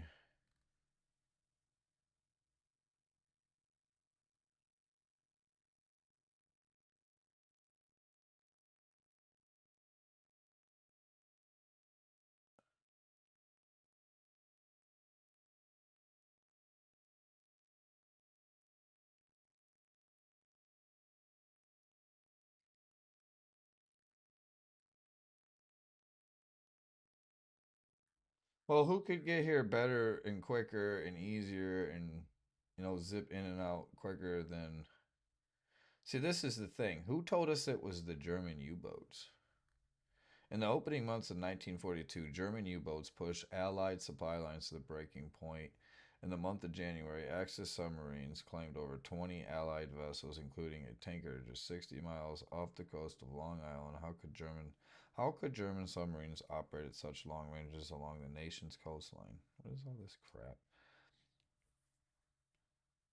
Roscoe McFall, 40-year naval veteran.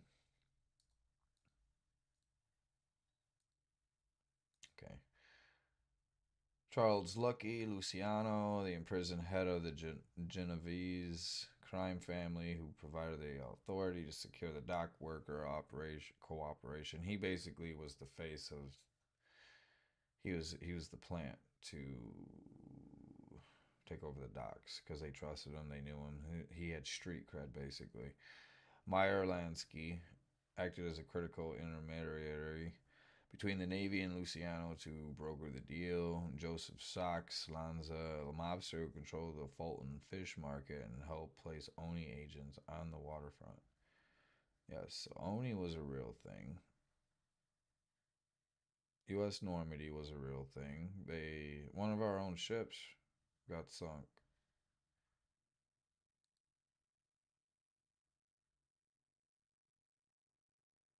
And it got sunk we got attacked on our own soil. Nobody talks about this. One of our SS Normandy was attacked in New York's harbor and basically got sunk. That's the original photo from it. And they blamed it on the Germans.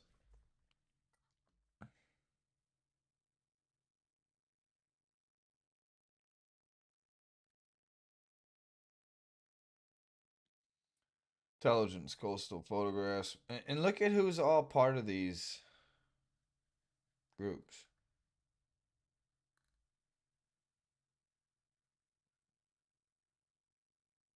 Or is it because we had these people locked up?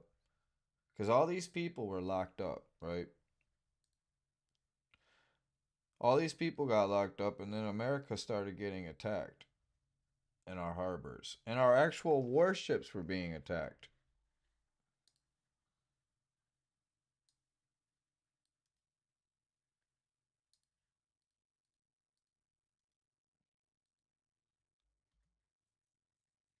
Or that's not a warship. Was a French ocean liner built in Saint Nazaire, France. So France sent this SS Normandy. Let's see. SS Normandy got sent here and it got blown up.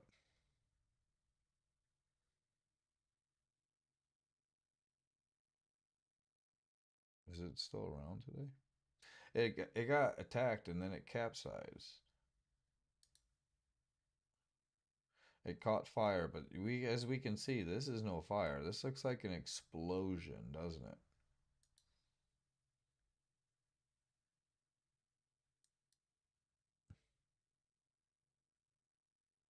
This is a fake photo right here. This ain't real. You know how you know it's not real? All the cars are exactly the same color and all the same. These are literally just copies and pastes right here. Especially these two. It's just slightly different. This is generated right here. This isn't real footage. Neither is this.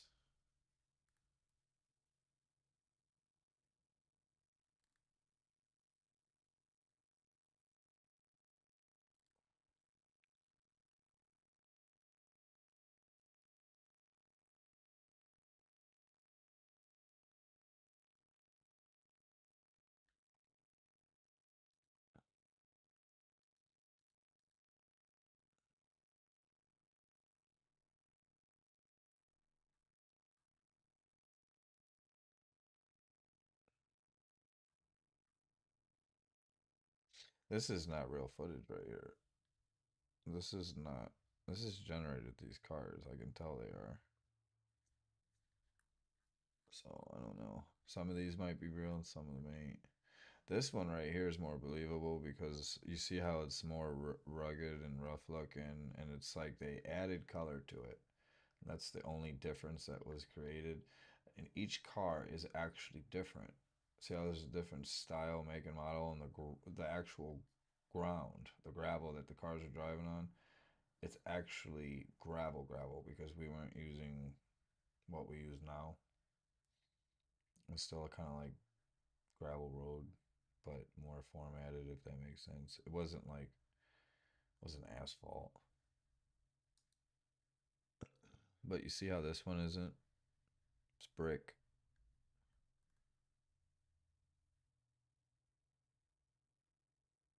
But all these cars are exactly the same cars. This just doesn't look real to me, this picture. This picture looks real, but it looks like they added color to it. The waves look real, the water looks real. This is fake.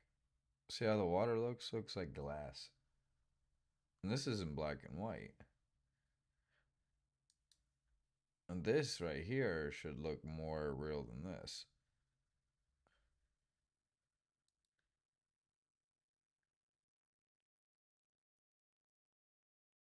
Someone's going to be like, well, there's probably different.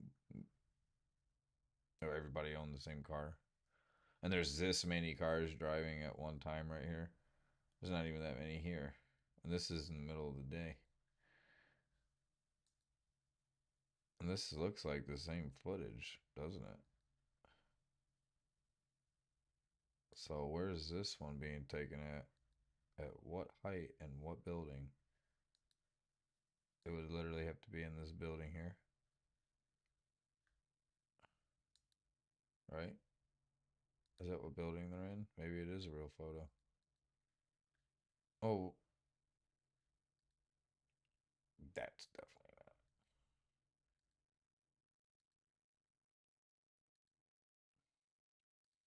So, we lock these people up. And then, for some reason, Normandy gets attacked. Who owned Normandy?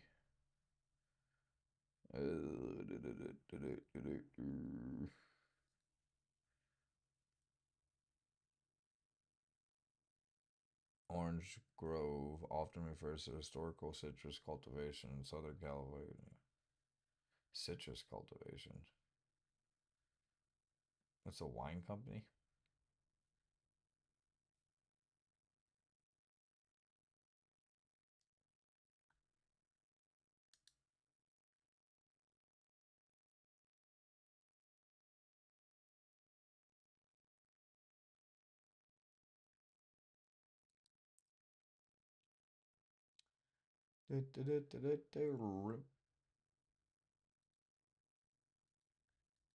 Cameron, who had red hair, turned up at the parsonage, and he believed that this is it. This is the Scarlet Woman that he had called forth via his rituals. The moment had. So basically,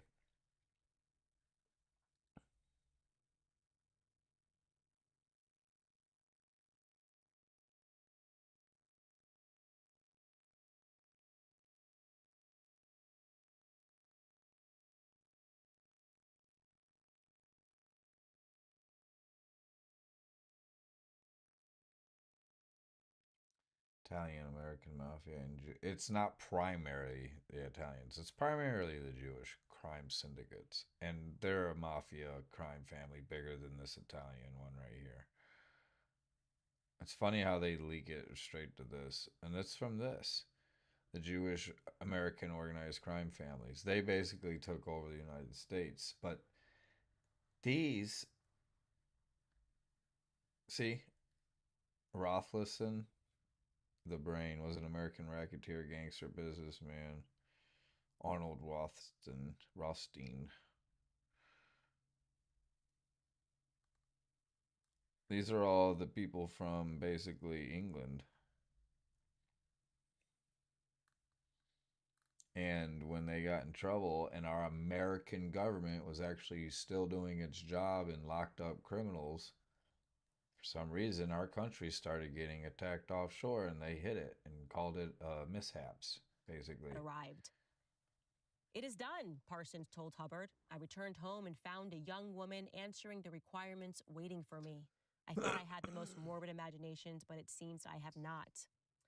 you're wondering who that redheaded woman was, Jewish she was a American. woman that had been They weren't recently Jewish discharged from American. the They were Navy. strict, She had a free straight up spirit. She happened sent to have from red Europe. hair. She was happy to have sex with Parsons because, again, they promoted free love.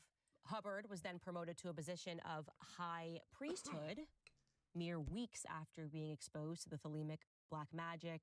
And Right here, he you have the incanted Jewish rite mob, and Jewish mafia, ritual. Some of it he did kosher mob, completely off of the kosher cuff. mafia, Yiddish Well, as a connection, result, well, kosher afterwards, on Nostra, March 6th, Parsons Unzer, wrote shit, enthusiastically to Aleister Crowley. Yiddish. He wrote, quote, "I can hardly tell you or decide how much I want to write. I am under command of extreme secrecy. I have had the most important, devastating experience of my Italian-American life." mafia, Israel Crowley mafia, responded to him, Russian writing, quote, mafia, "You have me completely puzzled by your Australia remark. and Canada. I thought I had the most morbid basically imagination, but it seems I have not. I cannot form the slightest idea what George you could possibly David mean." Freeman, Well, what Australian Parsons bookmaker, meant racing identity, illegal was casino he operator. had created a moonchild. You That's see what how they all were these trying to guys kind of create, look the a same. moonchild as Montreal, their final Quebec. experiment, creating a child Here's of the Babylon. France. Here's the The ending of the French. story, by the way, which Here's we're the coming to, gets a British. little bit shady. It's the French They and say British that apparently doing after this, all though. of that, after impregnating this woman, after chanting And after the Candace sex is going to rituals, say this, not the. after It's not the French people. No, it's not the French people. It's the people running the shows. It's nothing. If you ever watch my channel and you're and if I'm like questioning something or I'm saying this is doing it, I'm not referencing the whole nation or the people. I'm talking about the people that are your leaders that represent you. Now, if it is a problem, then I guess the people should do something about it. I don't know, unless you don't want to. And I guess that's fine too, I guess. I don't know. I guess it's not fine, but in America, things are different. Everything's different, kind of, to a certain degree. And that's why the king's here in America. King Charles III. He's visiting Trump. He got here a couple days ago. I think 2 days ago. They've been doing all kinds of stuff. He's basically here because basically Britain, Europe, certain parts of Europe and America, they basically, they'll say, Europe will say, well, we're kind of basically the same in our cultures, but you're not at all. Because when you guys try to mirror and replicate what works over here, and it's not that it works, it's that the way that it works here in America is no matter how hard the system tries to divide our nation, we always bounce back from every single little propaganda thing that they create.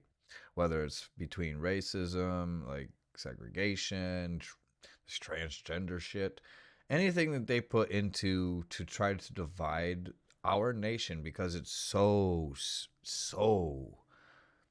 mixed in so many different beliefs and ideologies here in America.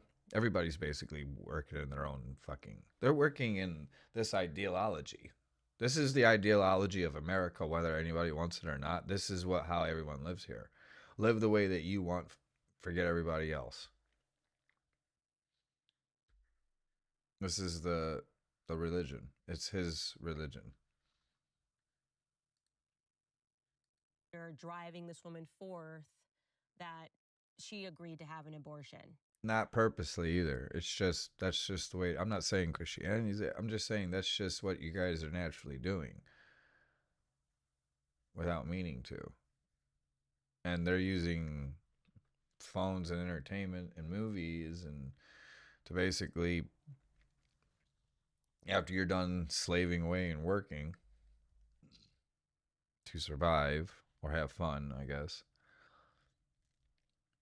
to enjoy life however you wish, or to ruin your life. Sometimes money can ruin your life. If you ain't got no money, then I guess you can't do anything to get in trouble. Because the only time you could actually really get in trouble is when you have money to spend to be somewhere to get in trouble with, right? Is money the root of all evil? It could be. It could be the root of all blessings as well. So maybe money is the ultimate coin. You know, you have to know how to use money. Maybe nobody knows how to use money. Appropriately. What should money be used for? Not everything.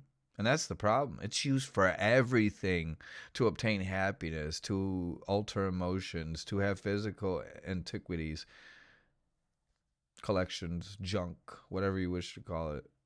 I'm not calling it any of that. There's just so many labelments. Prized possessions, idolments of worship. Basically sin.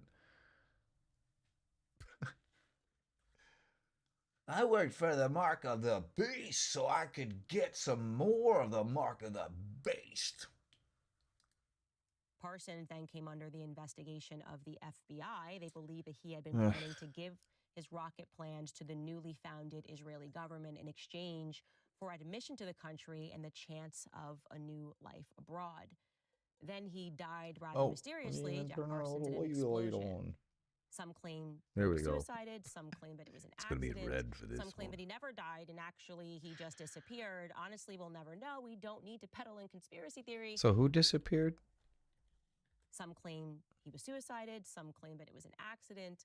Some claim that he never died and actually he just disappeared.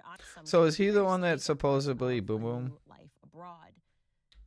For admission, his rocket plans to the newly founded Israeli government in exchange for admission to the country and the chance of a new life abroad.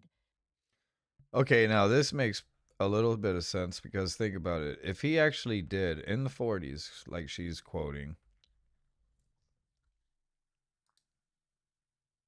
supposedly he died in 1952.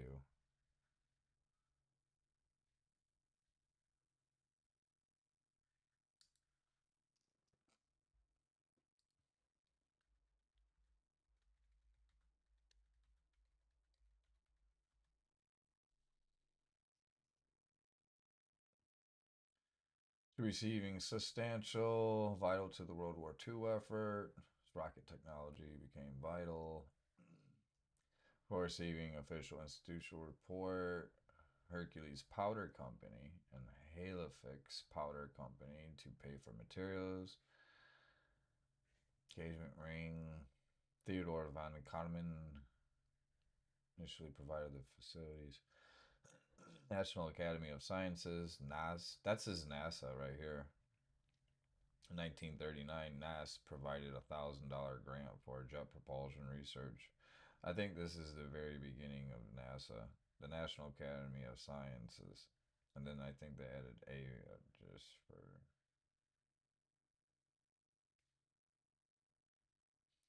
Anyways. And then we got Giotto. Arnold became interested in Parsons' jet-assisted takeoff. So basically he was basically Howard Stark. Because he created rockets in America, why everybody else had rockets. He was the first rocket engineer in America, basically.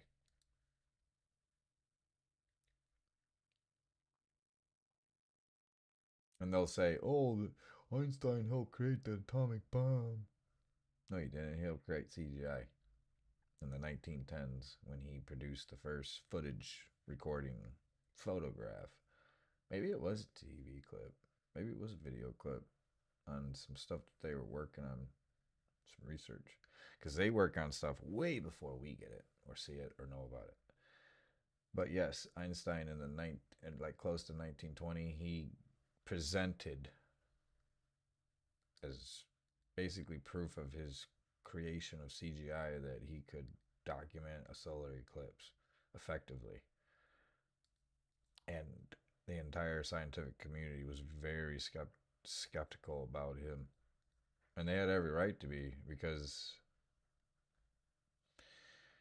he's fake.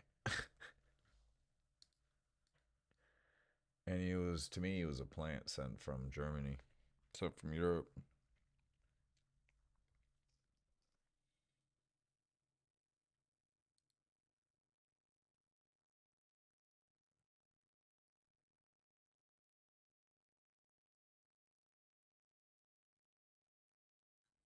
So how old was he when he passed? He was only in his 40s. No, he wasn't even 40. He was only in his 30s. Holy crap. Right? No, he was in his 40s, right? 1914 to 1952. He was 38. Right? No, he was 48. 48 is the other day. Okay. Or 37. I was right the first time. It was almost 38.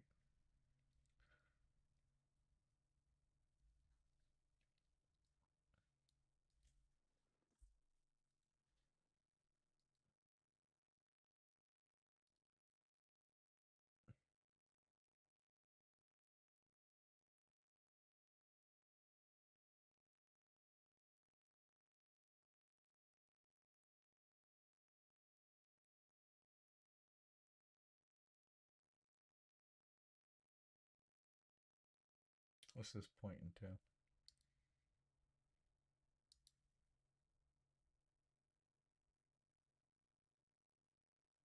Hmm.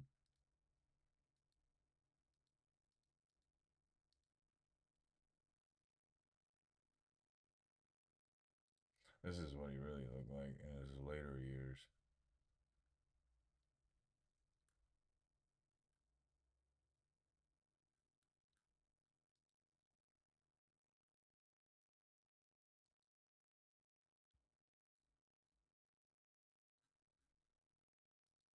Let's see if we can actually get some real crime scenes.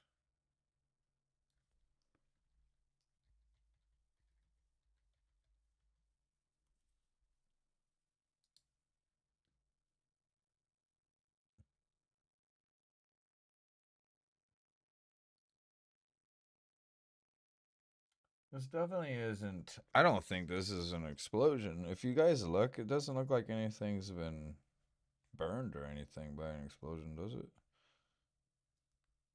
Is that supposed to be, what is this? His body? I said what was left of his remains. Let's go back over here. I don't want to look at that.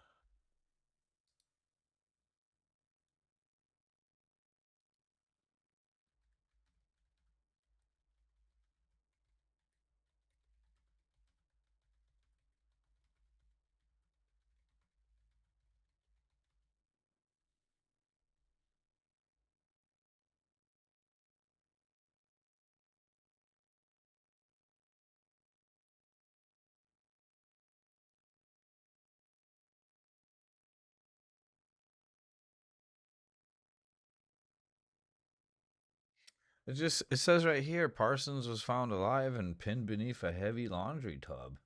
It says despite the violence of blasts, which literally tore him apart, Parsons was found alive and pinned beneath a laundry tub.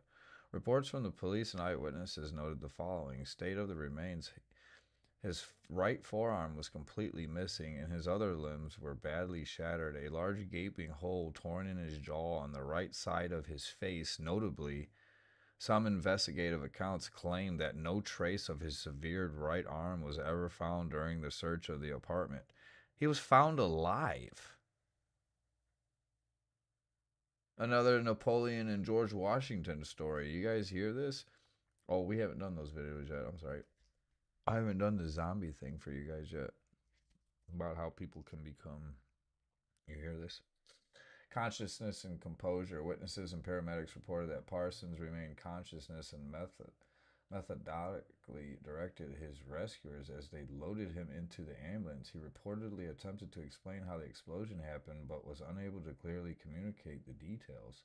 Surrounding evidence. In the debris, police found a mixture of scientific and esoteric items, including a rocket propulsion notes alongside occult drawings. Friends and interference. Before the police arrived, some of Parsons' associates reportedly attempted to salvage his reputation by removing hypodermic needles from the scene.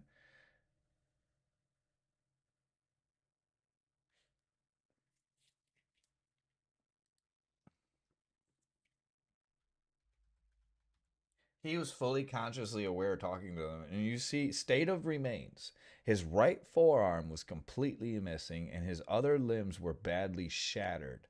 A large gaping hole was torn in his jaw, and the right side of his face, notably. Some investigative accounts claimed that no trace of his severed right arm was ever found in the apartment. I'm gonna copy this and put it into an AI later and see what it makes me. See what I get.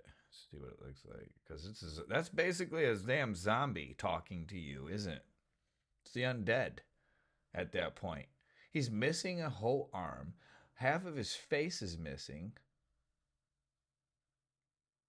And his right arm was severed, and they never found the rest of it. And he's alive, telling them what to do, telling his rescuers what happened, and he's in a full conscious state of mind.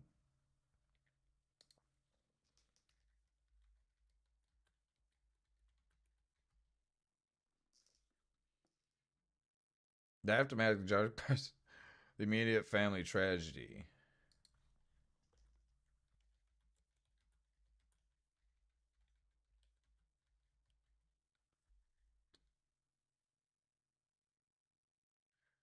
Declared dead at Huntington Memorial Hospital on June 17th, approximately 37 to 45 minutes after explosion in his Pasadena home laboratory. The explosion occurred approximately at his coach house laboratory.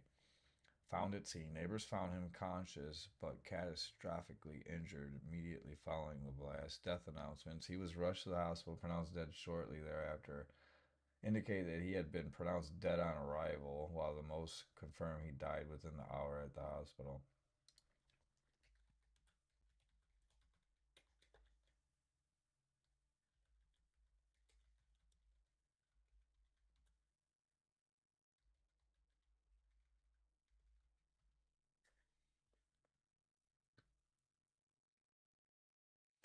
Multiple injuries to the entire body resulting from an explosion.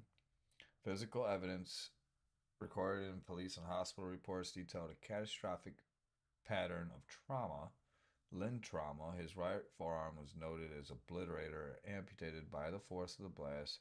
His other arm and both legs were badly broken. Facial injuries. Reports described a gaping hole in the right side of his face with the jaw bones and teeth visible through what investigators called the fleecent side of his face.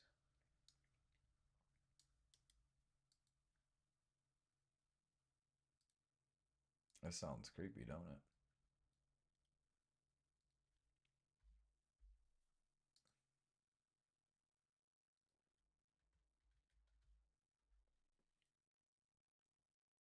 So he basically didn't have any of his face. All of his face was gone, and all you could see was skeleton like a damn zombie. He looked like a freaking zombie, basically. And he was still alive, kicking it. Official ruling, these cases classified as an accident. The police summarized that Parsons had been mixing fulminate of mercury in a coffee tin, accidentally dropped it, and sustained fatal injuries while lunging to catch it. Despite the severity of these injuries, medical staff at Huntington Memorial Hospital and witnesses at the scene noted that Parsons remained consciousness for nearly 40 minutes after the explosion, even attempting to direct his rescuers before succumbing to his wounds. Succumbing to his wounds?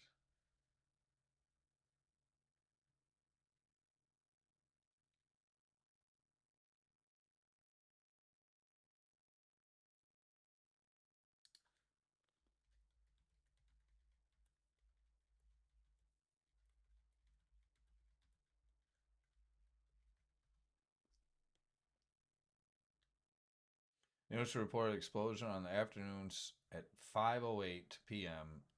and at 5:45, with the blast typically time between. Counts vary slightly on the exact minute with the blast. So basically, the first report was at 5:08.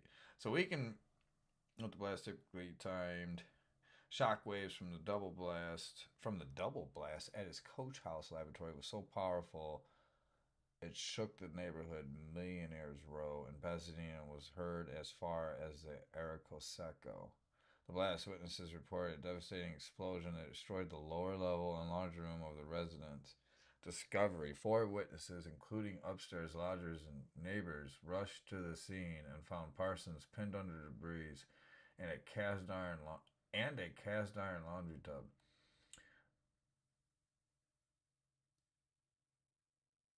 Rescue and medical transit. Despite his catastrophic injuries, Parsons was conscious when the ambulance arrived and reportedly tried to communicate with the rescue workers. Declaration of death. He was pronounced dead shortly after arrival, roughly 37 to 40 minutes after the initial blast.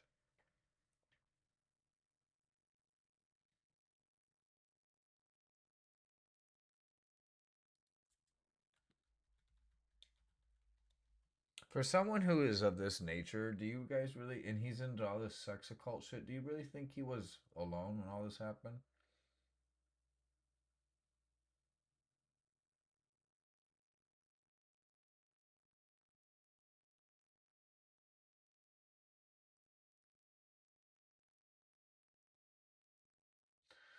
His mother was there. There was 3 upstairs lodgers, 2 men and 1 woman. Ruth Virginia Parsons was there on the property, likely in the main house or adjacent area, and was informed on the accident shortly after it happened. Wife's absence. His wife, Marjorie Cameron, was away in San Miguel de Allende. Time of the incident, she had been reached by telegram and did not return to Pasadena until after his death. Reported hearing a double explosion that shook the neighborhood, prompting neighbors from the surrounding Millionaires Row to run toward the coach house to assist. Would you like more details on the police testimony from the upstairs lodgers?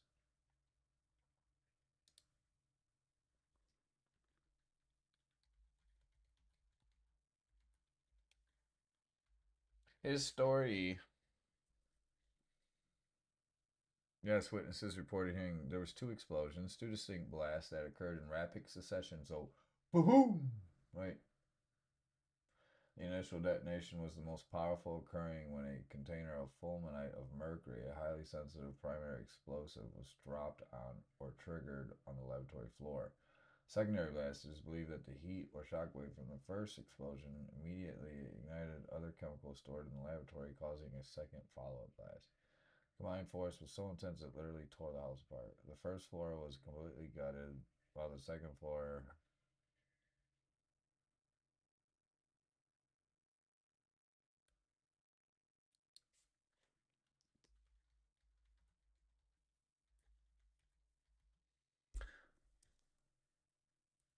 the lodgers in the upstairs portion of Coach House 1003 1003 South Orange Grove, where the primary witness provided a first-hand account of finding Jack Parsons immediately after pass.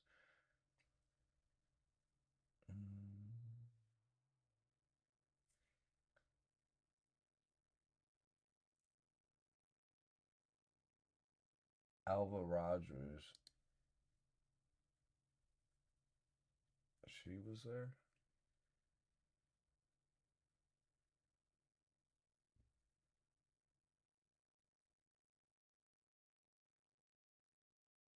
And Neeson Himmel.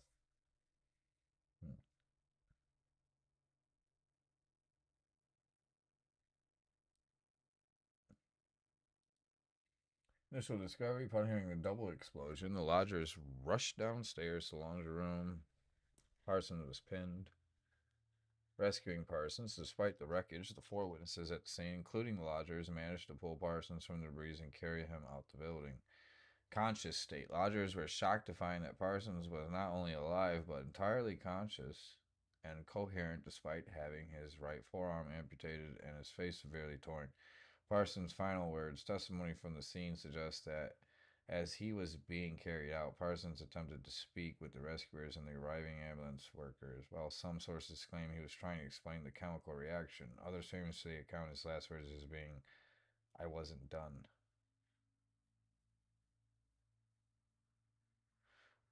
Recount his last words as being, "I wasn't done." Interference at the scene. Some accounts from friends and lodgers suggest that before the police could fully investigate, there was a frantic effort to remove sensitive drugs. This is basically all of the drugs they're doing in this place. Protect Parsons' reputation from the press. Would you like to know about police investigation and follow their testimony or theories? His wife later proposed about the blast.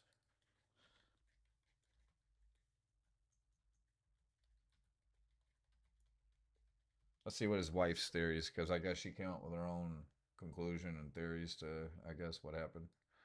So we'll see what she has to say. Marjorie Cameron, Jack Parsons' wife, strongly rejected the official ruling on an accidental death and firmly believed her husband had been assassinated. Her theories were a blend of real-world vendettas and occult interpretations developed through the rituals she performed to communicate with his spirit. Really? Primary murder theories. Cameron's suspicions centered on several groups and individuals she believed had motives. LAPD vendetta. Her most prominent theory was Captain Earl Kinneat. Police or government interference. She considered the police. Anti-Zionist plot. Cameron also speculated that anti-Zionist groups might have targeted him. This was linked to Parsons' role as a consultant for the burgeoning Israel rocket program, which had contributed to his loss of security clearance in the U.S. Anti-Zionist plot. Cameron also speculated that anti-Zionist groups might have targeted him. Was he a Zionist?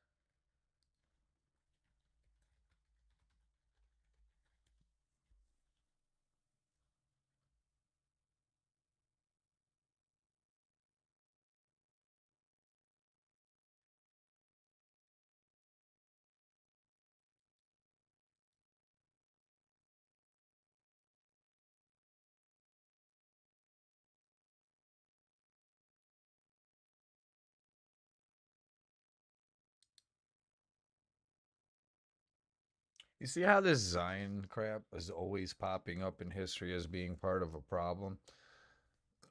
It is. It's what APAC is. Zion. Zionist. It's Britain. It's basically the Jewish mob family.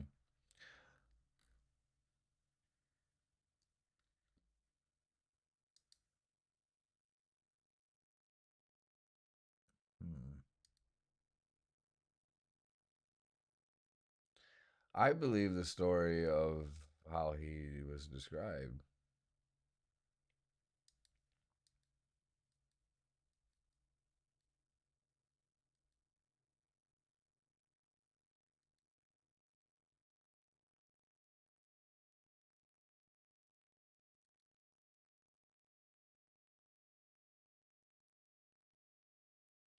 Crowley was Parsons' spiritual mentor, who became a dedicated follower of Thelema and the leader of the Pasadena.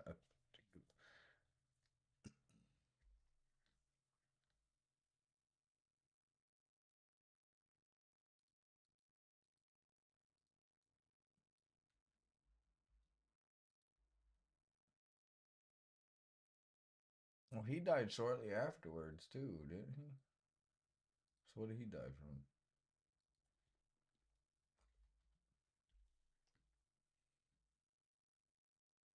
Oh my gosh, come on.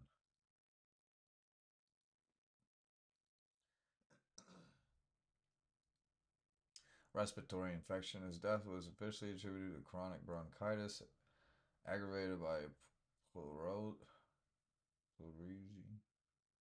pleurisy and myocardial degeneration. Myocardial degeneration.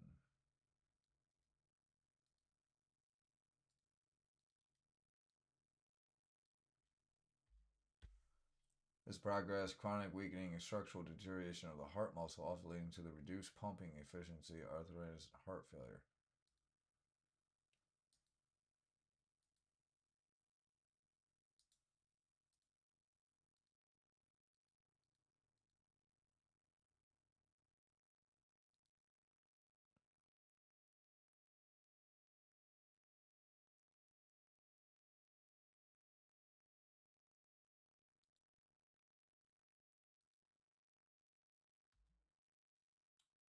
'52.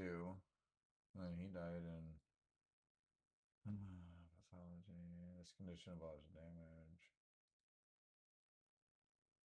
Oh, we need to look at that.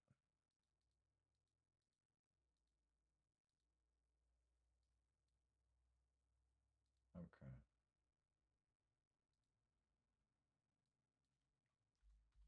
Sorry, guys. Just give me 2 seconds. My mind's rolling.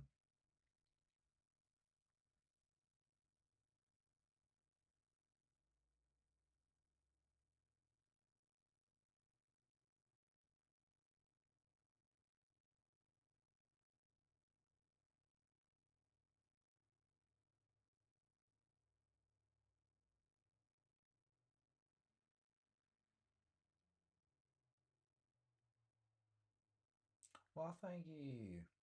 You're trying. I mean, it's not even dots because no one's I don't think Candace. I don't think Candace dove into it like this.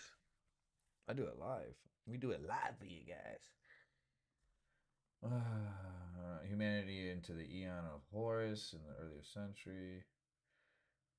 English occultist, ceremonial magician, poet, novelist, mountaineer. He founded the religion of Thelema, World Leamington. Is he a Zionist? Yeah, he's basically a Zionist.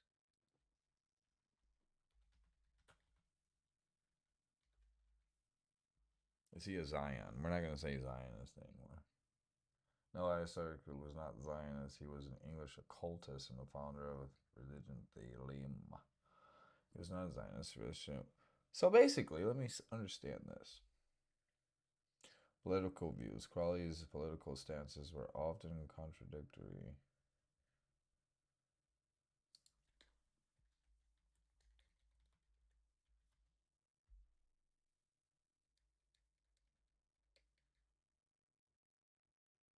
He had a massive inheritance. His father, Edward Crowley, died in 1887.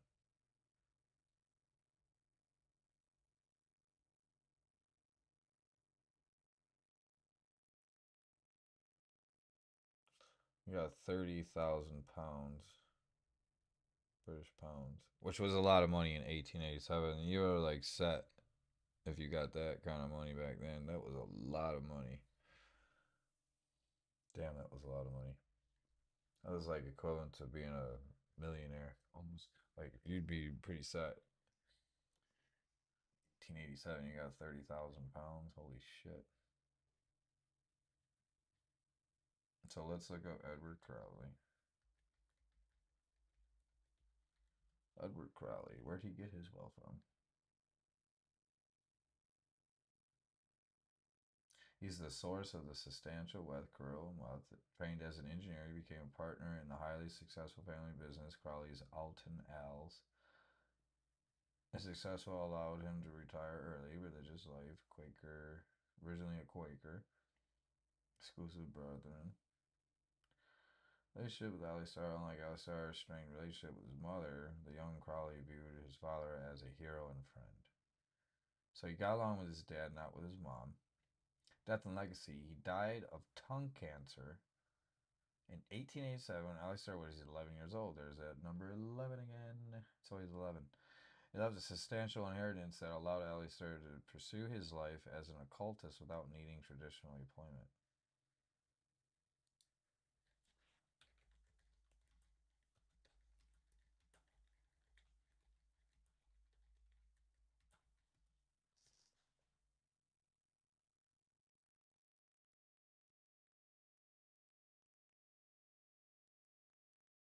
So he went against Christianity.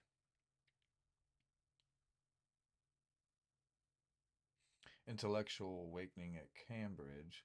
While studying at Trinity College, that's kind of crazy. Cambridge University, 1895 to 1898, he moved away from his planned diplomatic career. A near-death illness in 1897 triggered a profound sense of the futility of all human endeavor, leading him to dedicate his life to the occult. So he basically almost died and basically dedicated his life to the occult. The Hermetic Order of the Golden Dawn. In 1898, Crowley was introduced to his influential London-based secret society. It was here where he received his first formal training in ceremonial magic, alchemy, and Kabbalah under mentors like Samuel Liddell, McGregor Mathers. The Book of Black Magic and Pex.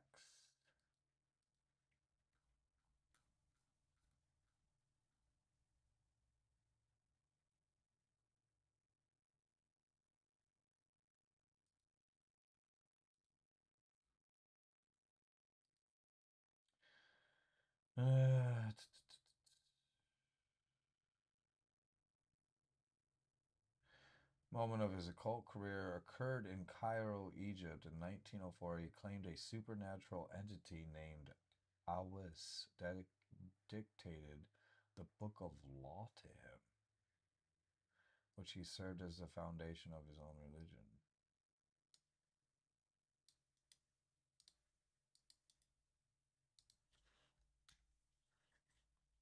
What the hell is this?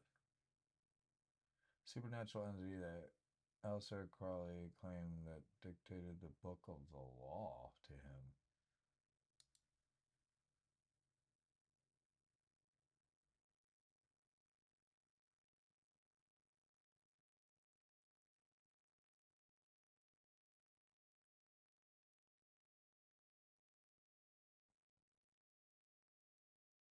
Do what thou wilt shall be the whole of the law. Do what thou wilt shall be the whole of the law. That doesn't even make sense. The sentiment was not.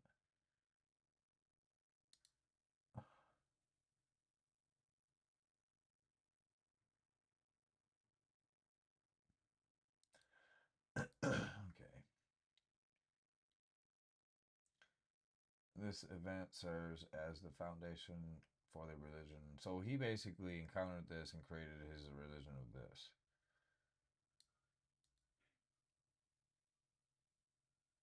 As a non-corporal. What was he doing in Egypt?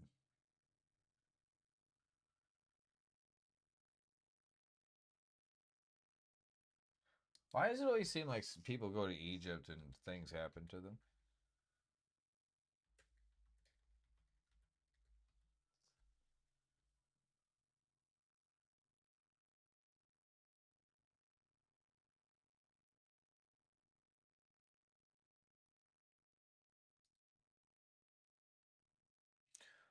Was the wife of the occult writer. Probably she was married. She aided him in the.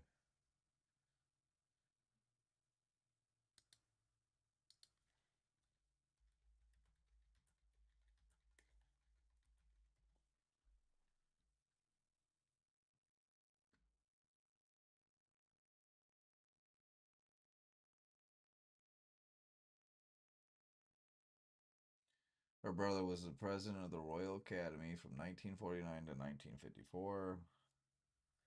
Painter of the British royal family, notably producing state portraits of King George VI and Queen Elizabeth.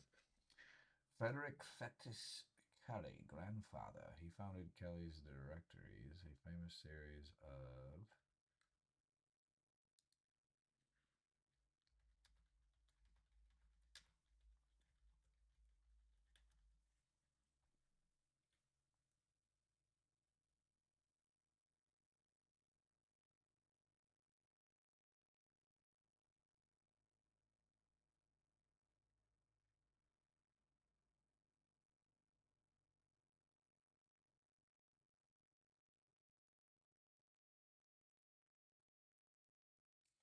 It's funny that her daughter's name is Lilith from Babylonian,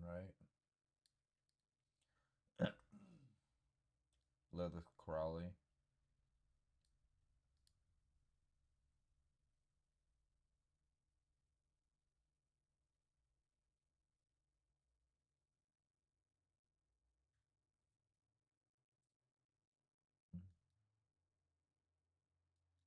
So. Then he died rather mysteriously, Jack Parsons, in an explosion.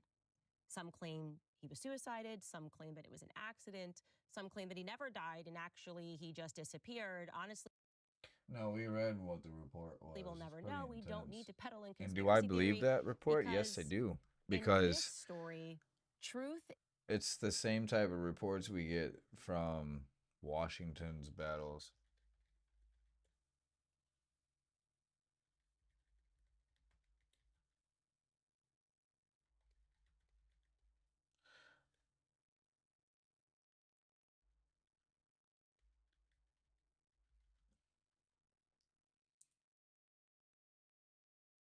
the survival at the 1755 Battle of the Monongahela, where he had 2 horses shot from under him and 4 bullets pierced his coat without injury in a strategic, often secretive battles against invisible forces like smallpox.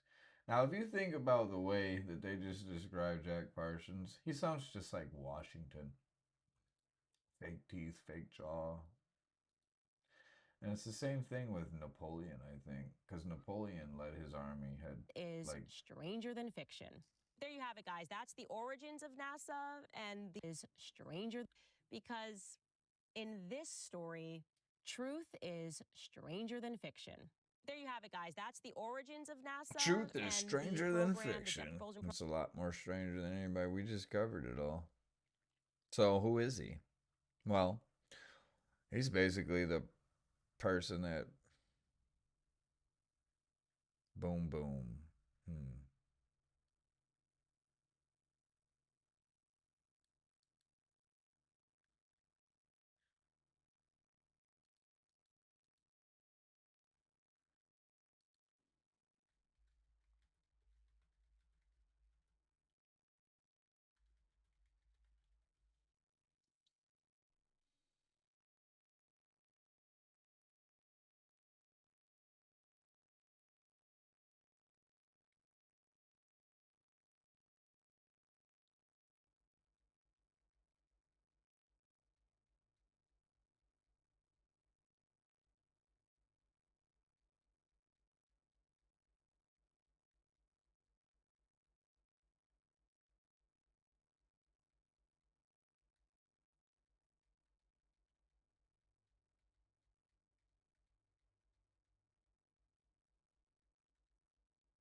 So he died almost an hour, supposedly.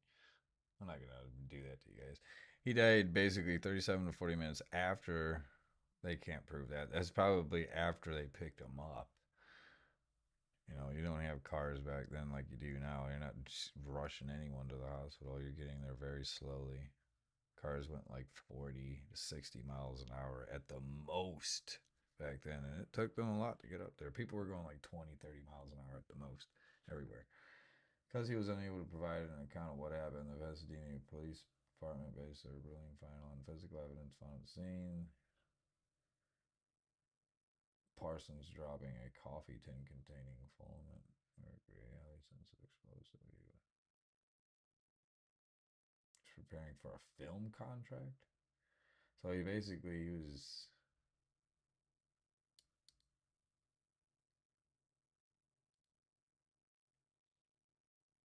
the Saturn. It's funny how it's linked to Saturn. Saturn is literally Zion. Well, this is what the Saturn. Yeah, go back. We're not going to nothing. You see how that's not secure? I don't believe this for 1 minute because this is wrong. And Saturn is the fucking worship of where they worship Zion because it's the flag, it's the star, it's the star.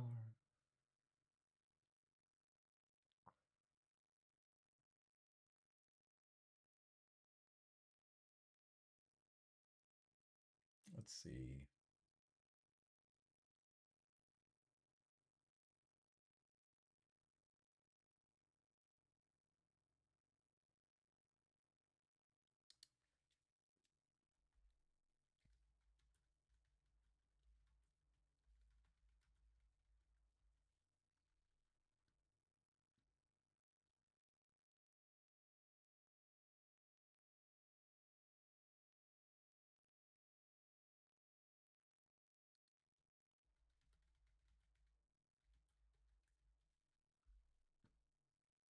They're like, you're sick.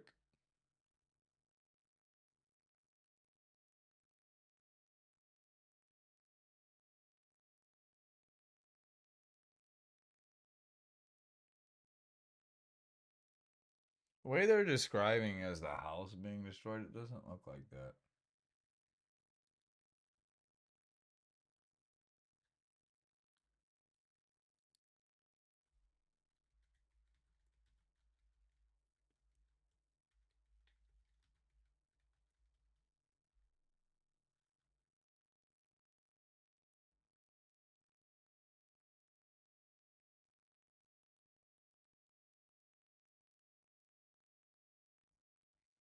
Last epics where the explosion originated.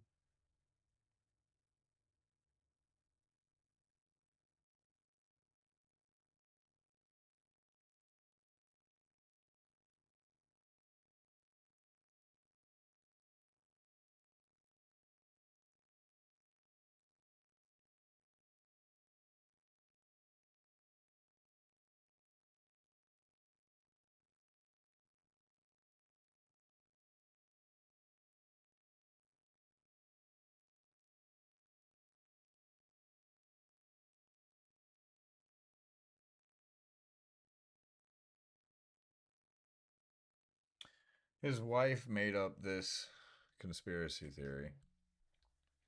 Conspiracy theories. His wife, Marjorie Cameron, later claimed through astral projection that the explosion actually came from underneath the floorboard, suggesting the arrow might be pointing to a place where explosives were planted by a rival. I don't think there was an explosion because the floor is intact. The whole floor is intact. So what blew up? Him? The floor is intact. And the way that they described, well, mystical belief, some of his colleagues claimed he was attempting to create a miniature human-like creature and that the blast was a result of his ritual failing.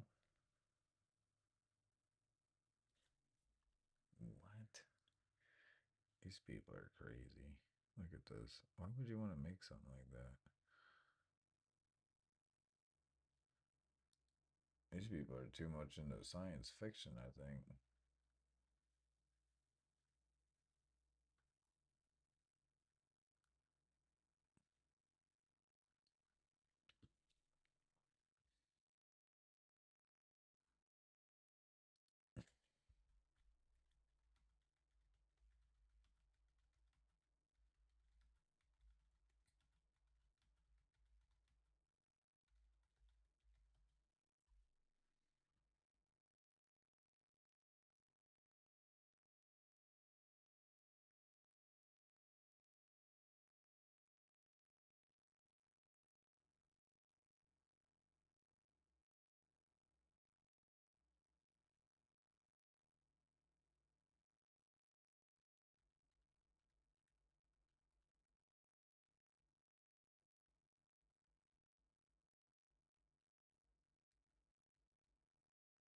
Why would his mouth be missing, though? That's what's weird.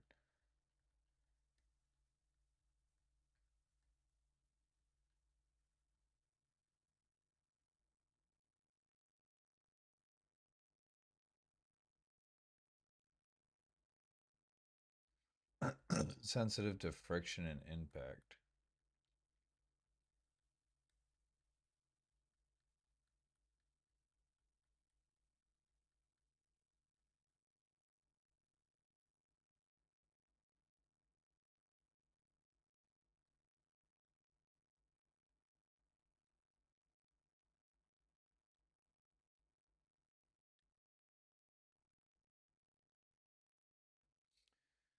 Police officers noted that the residue area showed evidence of chemical flash rather than just a mechanical blast, while officer reports focus on the mercury fulminate.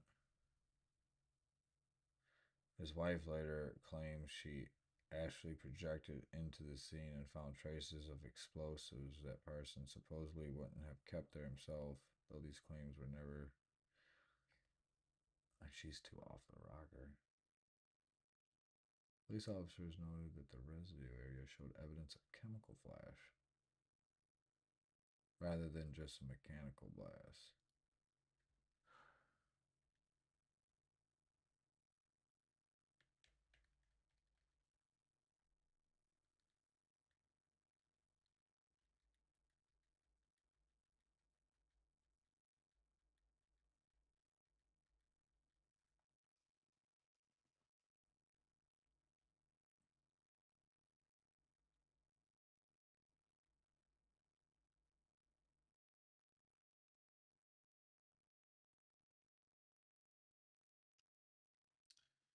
It's because your experts are stupid.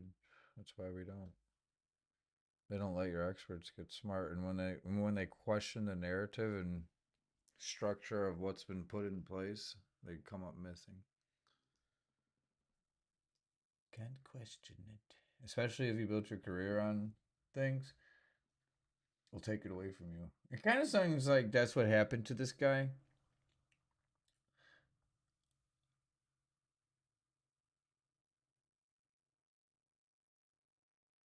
I don't know. I think this really did happen to him, because Mercury does act like this. This is all factual for chemical research. That's why I'm not saying too much about it, because this would cause this. I'm just trying to take into consideration why there was 2 blasts. So I'm thinking maybe he went to drop it, and when he lunged at it, but why would he lunge at it? Unless they mean like he jerked down to grab it real quick as it was falling. And as soon as he catches it, he stops that fall and creates a new energy, which is motion stopping. You're stopping something that has natural energy to it, basically, by falling.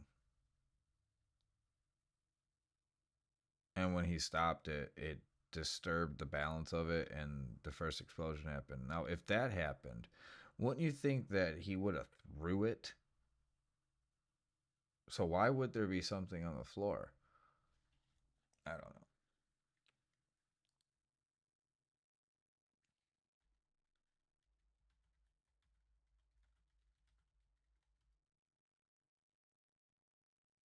Why was half of his face missing?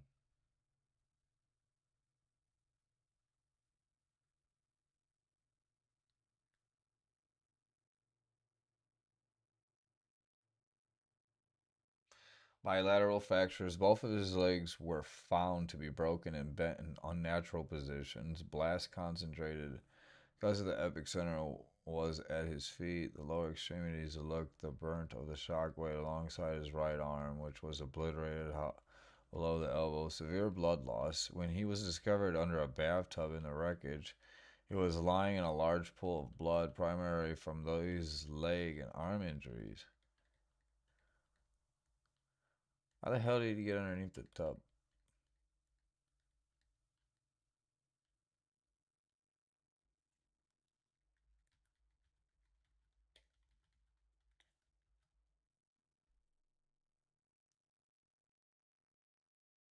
Underneath a heavy bathtub because the force of the explosion blew out the floorboards he was standing on, causing him to fall through the floor into the space below where the tub then collapsed on top of him. So he was in the bathroom.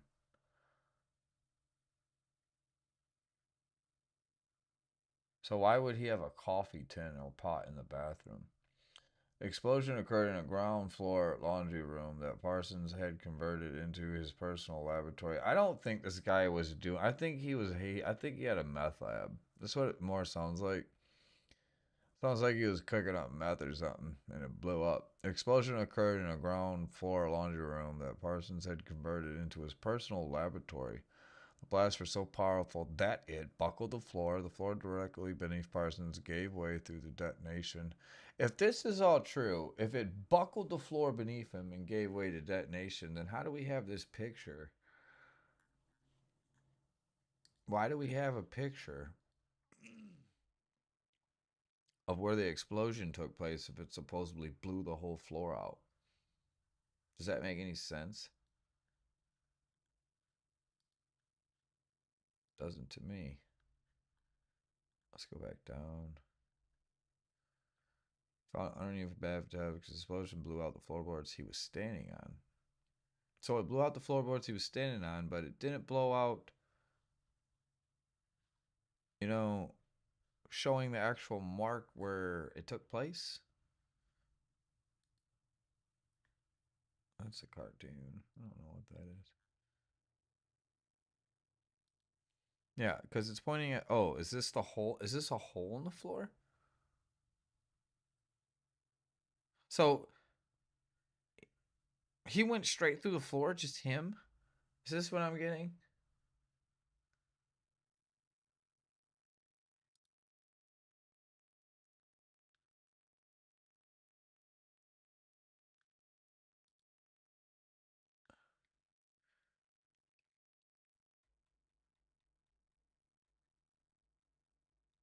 The ruins after the blast that killed Pasadena.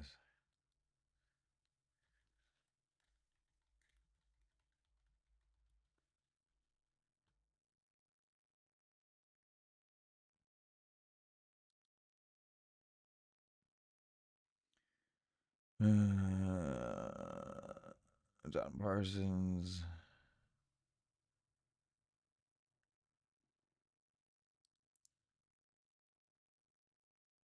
So, was he found outside?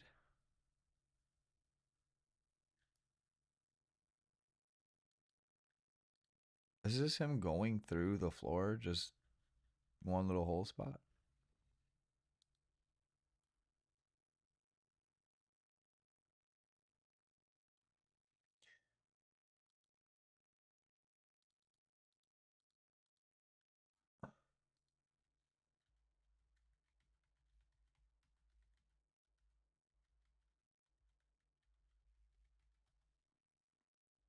There wouldn't have been a second explosion if it was mercury.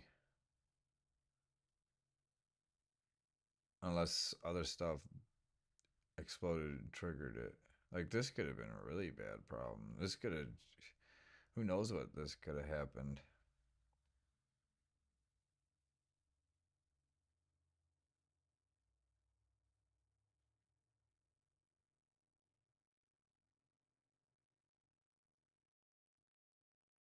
He had basically had a whole house that was a biochemist lab.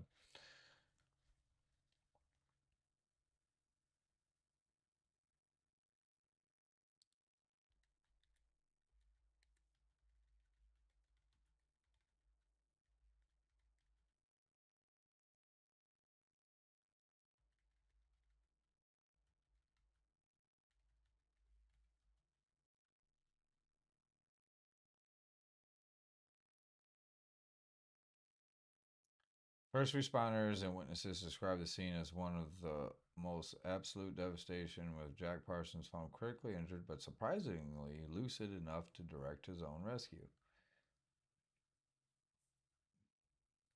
While attempting to speak with paramedics, his facial injuries and the shock of his missing limb made him clear communication. And the shock of his missing limb. 4 witnesses at the scene helped him pull from the rubble. They found him in the wreckage of his laboratory, which had been reduced to burned paper and broken glass.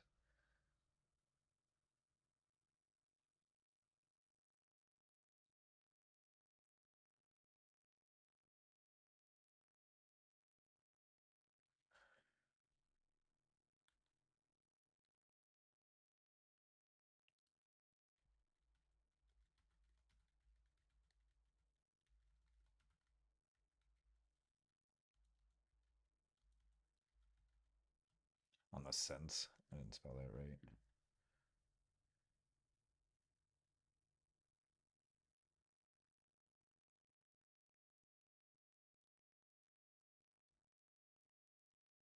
Pasadena Police Department, friends and associates following the official website, friends reportedly.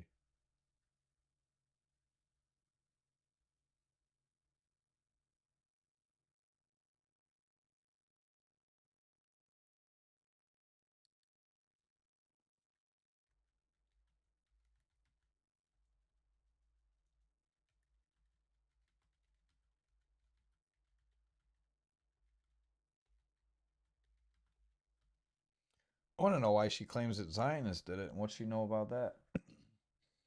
Actually suspected anti-Zionist rather than Zionist as being responsible. So he was a Zionist. If an anti-Zionist did this, then he was a Zionist. As responsible for his death, rocket consultation. At the time of his death, Parsons was working as a consultant for Israel's rocket program.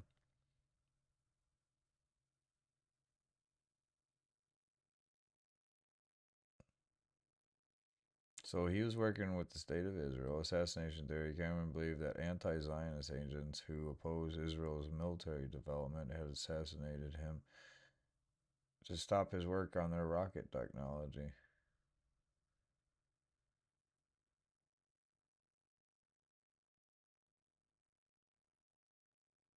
Or did they get what they needed out of him and then they didn't have any use for him? crooked cop.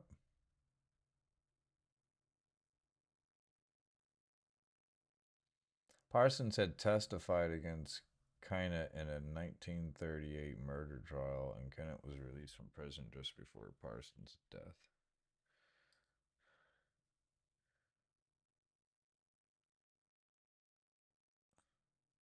He's an American pharmacist. He served on the Vice Squad, Miami Vice.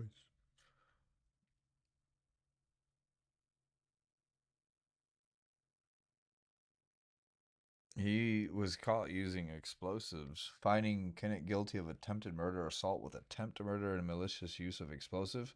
Yeah, that kind of sounds right.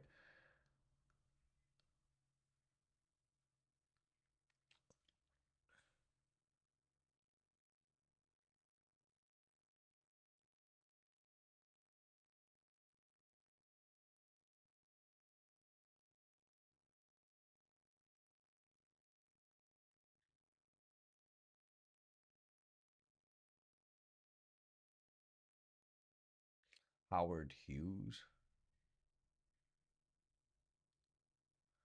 Why would he be? Some conspiracy theorists suggest Howard Hughes had killed him in retaliation for theft of company. Why is... See how... Oh my goodness, here we go.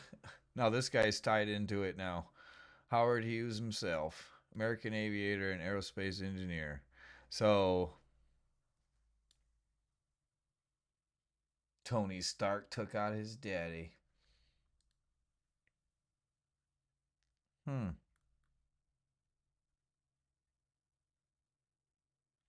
Let's see something real quick.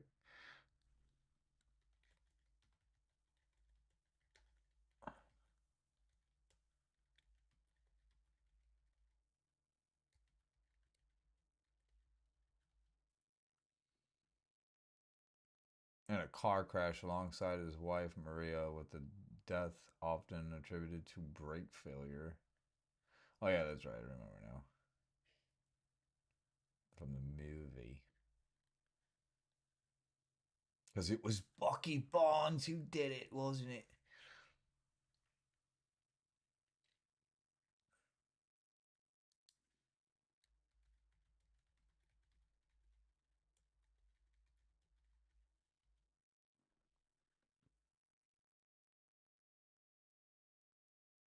Yeah, that got written in 1993, so we can't use that as a reference now, can we? So that was the narrative after Lee took it over to change the original story and try to cover up the truth in the comic books. I guess.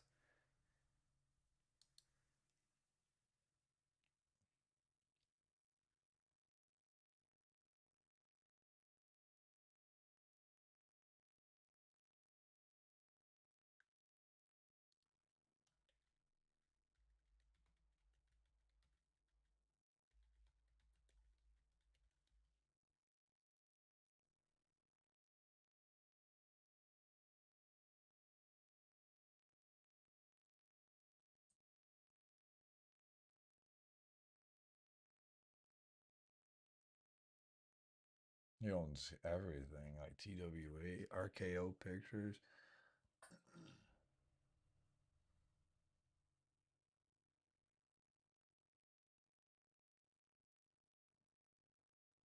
Worked for American Airlines. He was also Charles Howard.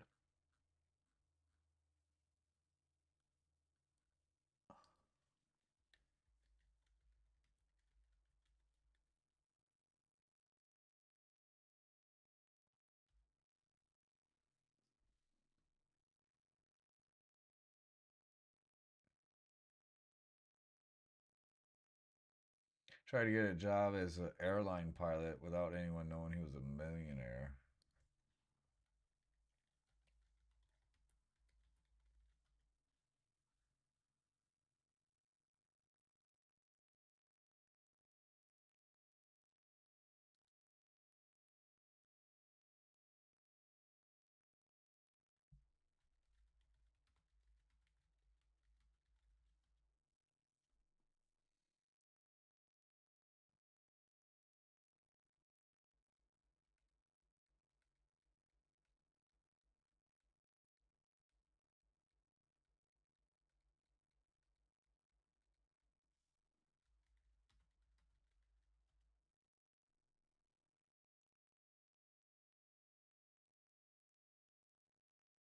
That wasn't giving us nothing.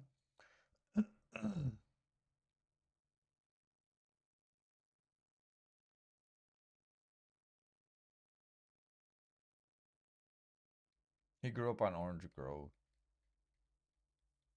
He grew up on Orange Grove Avenue, and this is what we're talking about. Because Candace Owens mentioned something about Orange Grove. That's funny.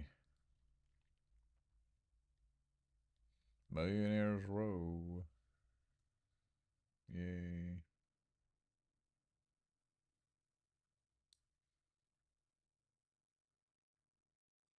JPL.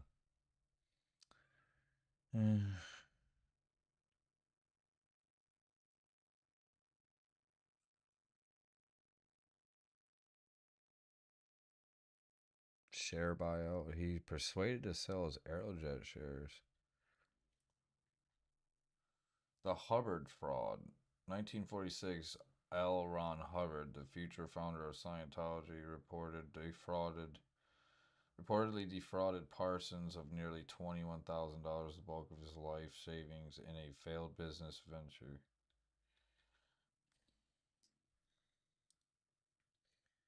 He's an American author and the founder of Scientology, a prolific writer of pulp science fiction.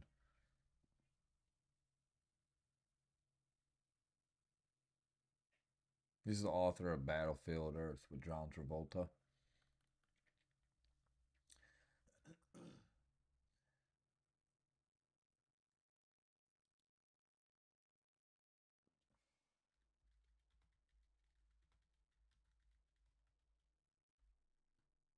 Watch it be a private company. The General Tire and Rubber Company.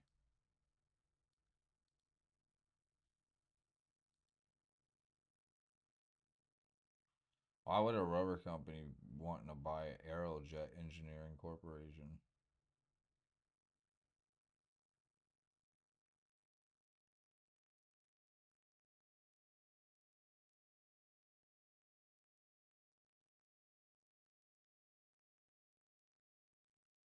I'm not talking about Jack. See how it's not talking to us about what the guy we were actually talking about? We were talking about Charles Howard.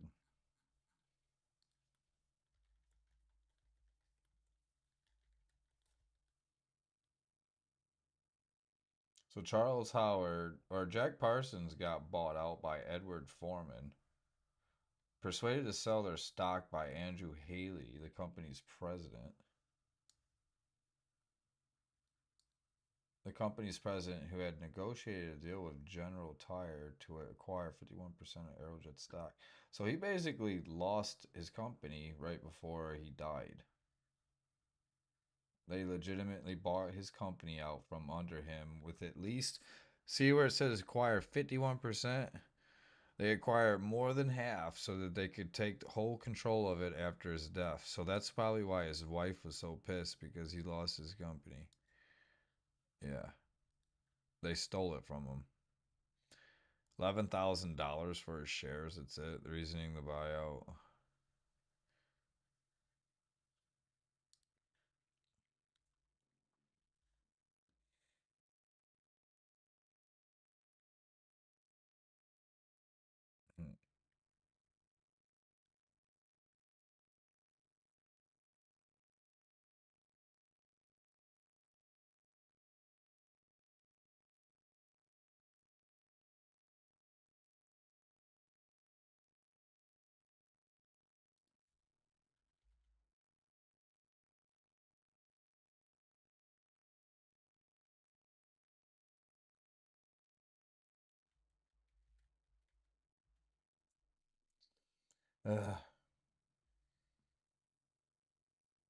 It's just a conspiracy theory.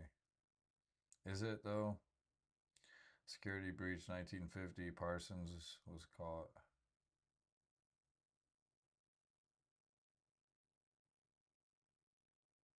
So basically, Parsons stole Hughes's aircraft.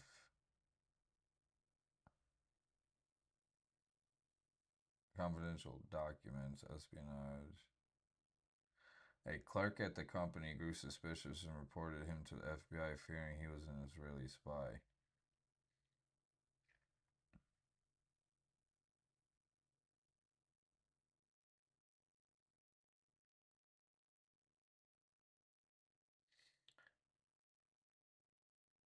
U.S. Attorney General ultimately decided not to prosecute Parsons for espionage. His security clearance was permanently revoked.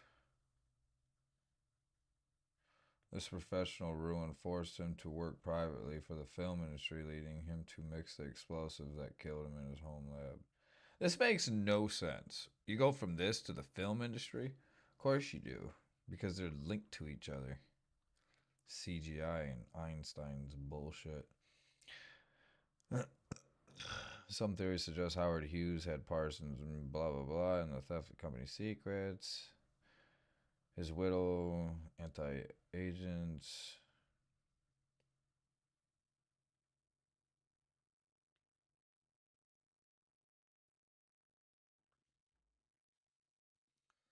The Israeli report. So he was reported to the FBI for being a spy.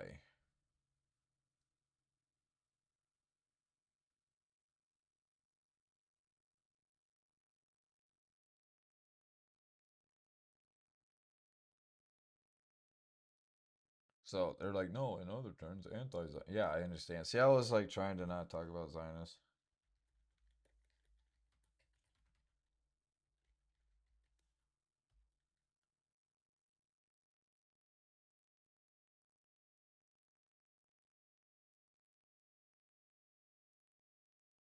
See, I was saying, well, we don't describe him as Zionist, so he's not.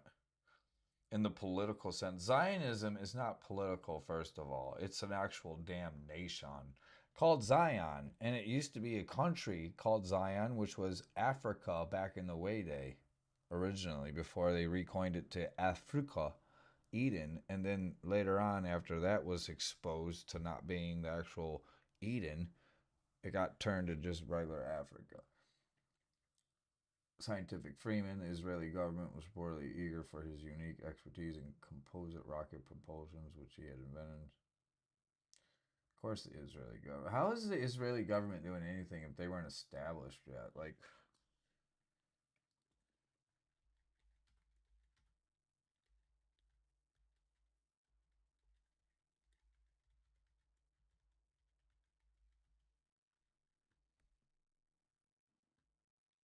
because Israel just got,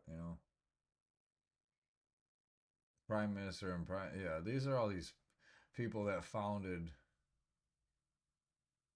Yeah, these are all the. These aren't real Jews. These are the European people that basically took over and created all this crap.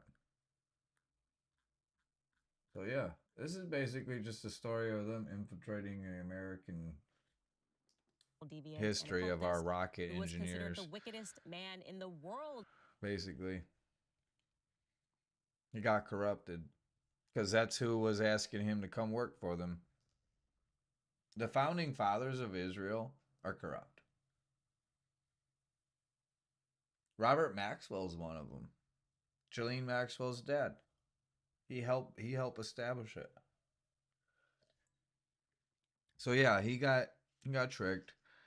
What do I think happened? Zionism is Baal and Moloch. For anybody that's wondering, Zionism is.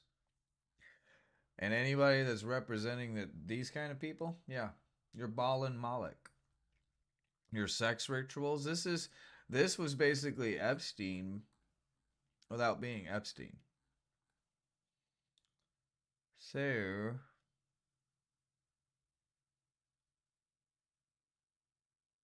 yeah, this guy right here. 1952 he died. President of the Zionist organization, and yeah. He's Russian. How are you Russian-born Israeli statesman? No, you're just a Russian. And this guy, David Ben-Gurion, the Jewish Agency from 1935, later president of the Jewish Agency. It's just funny how we had all these people, we captured all these mob families, and then 10 years later, we started having all this explosion, all this sabotage in the United States from all this gang activity and mafia activity to basically force the United States into basically making a deal with the mob. And who was these mob people? Well, they're Europe. It's NATO. Because they're all from Europe. Right? Right. So I got people secretly coming over here that aren't Americans trying to dictate how we're supposed to run this country. Go fuck yourselves. How about that?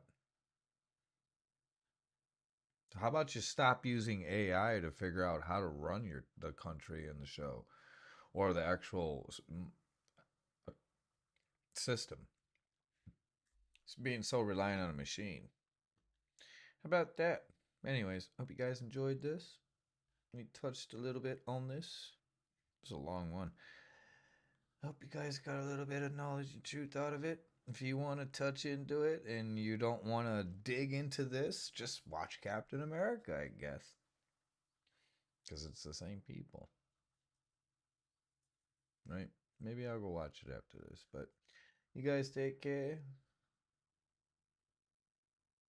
See you on the next one.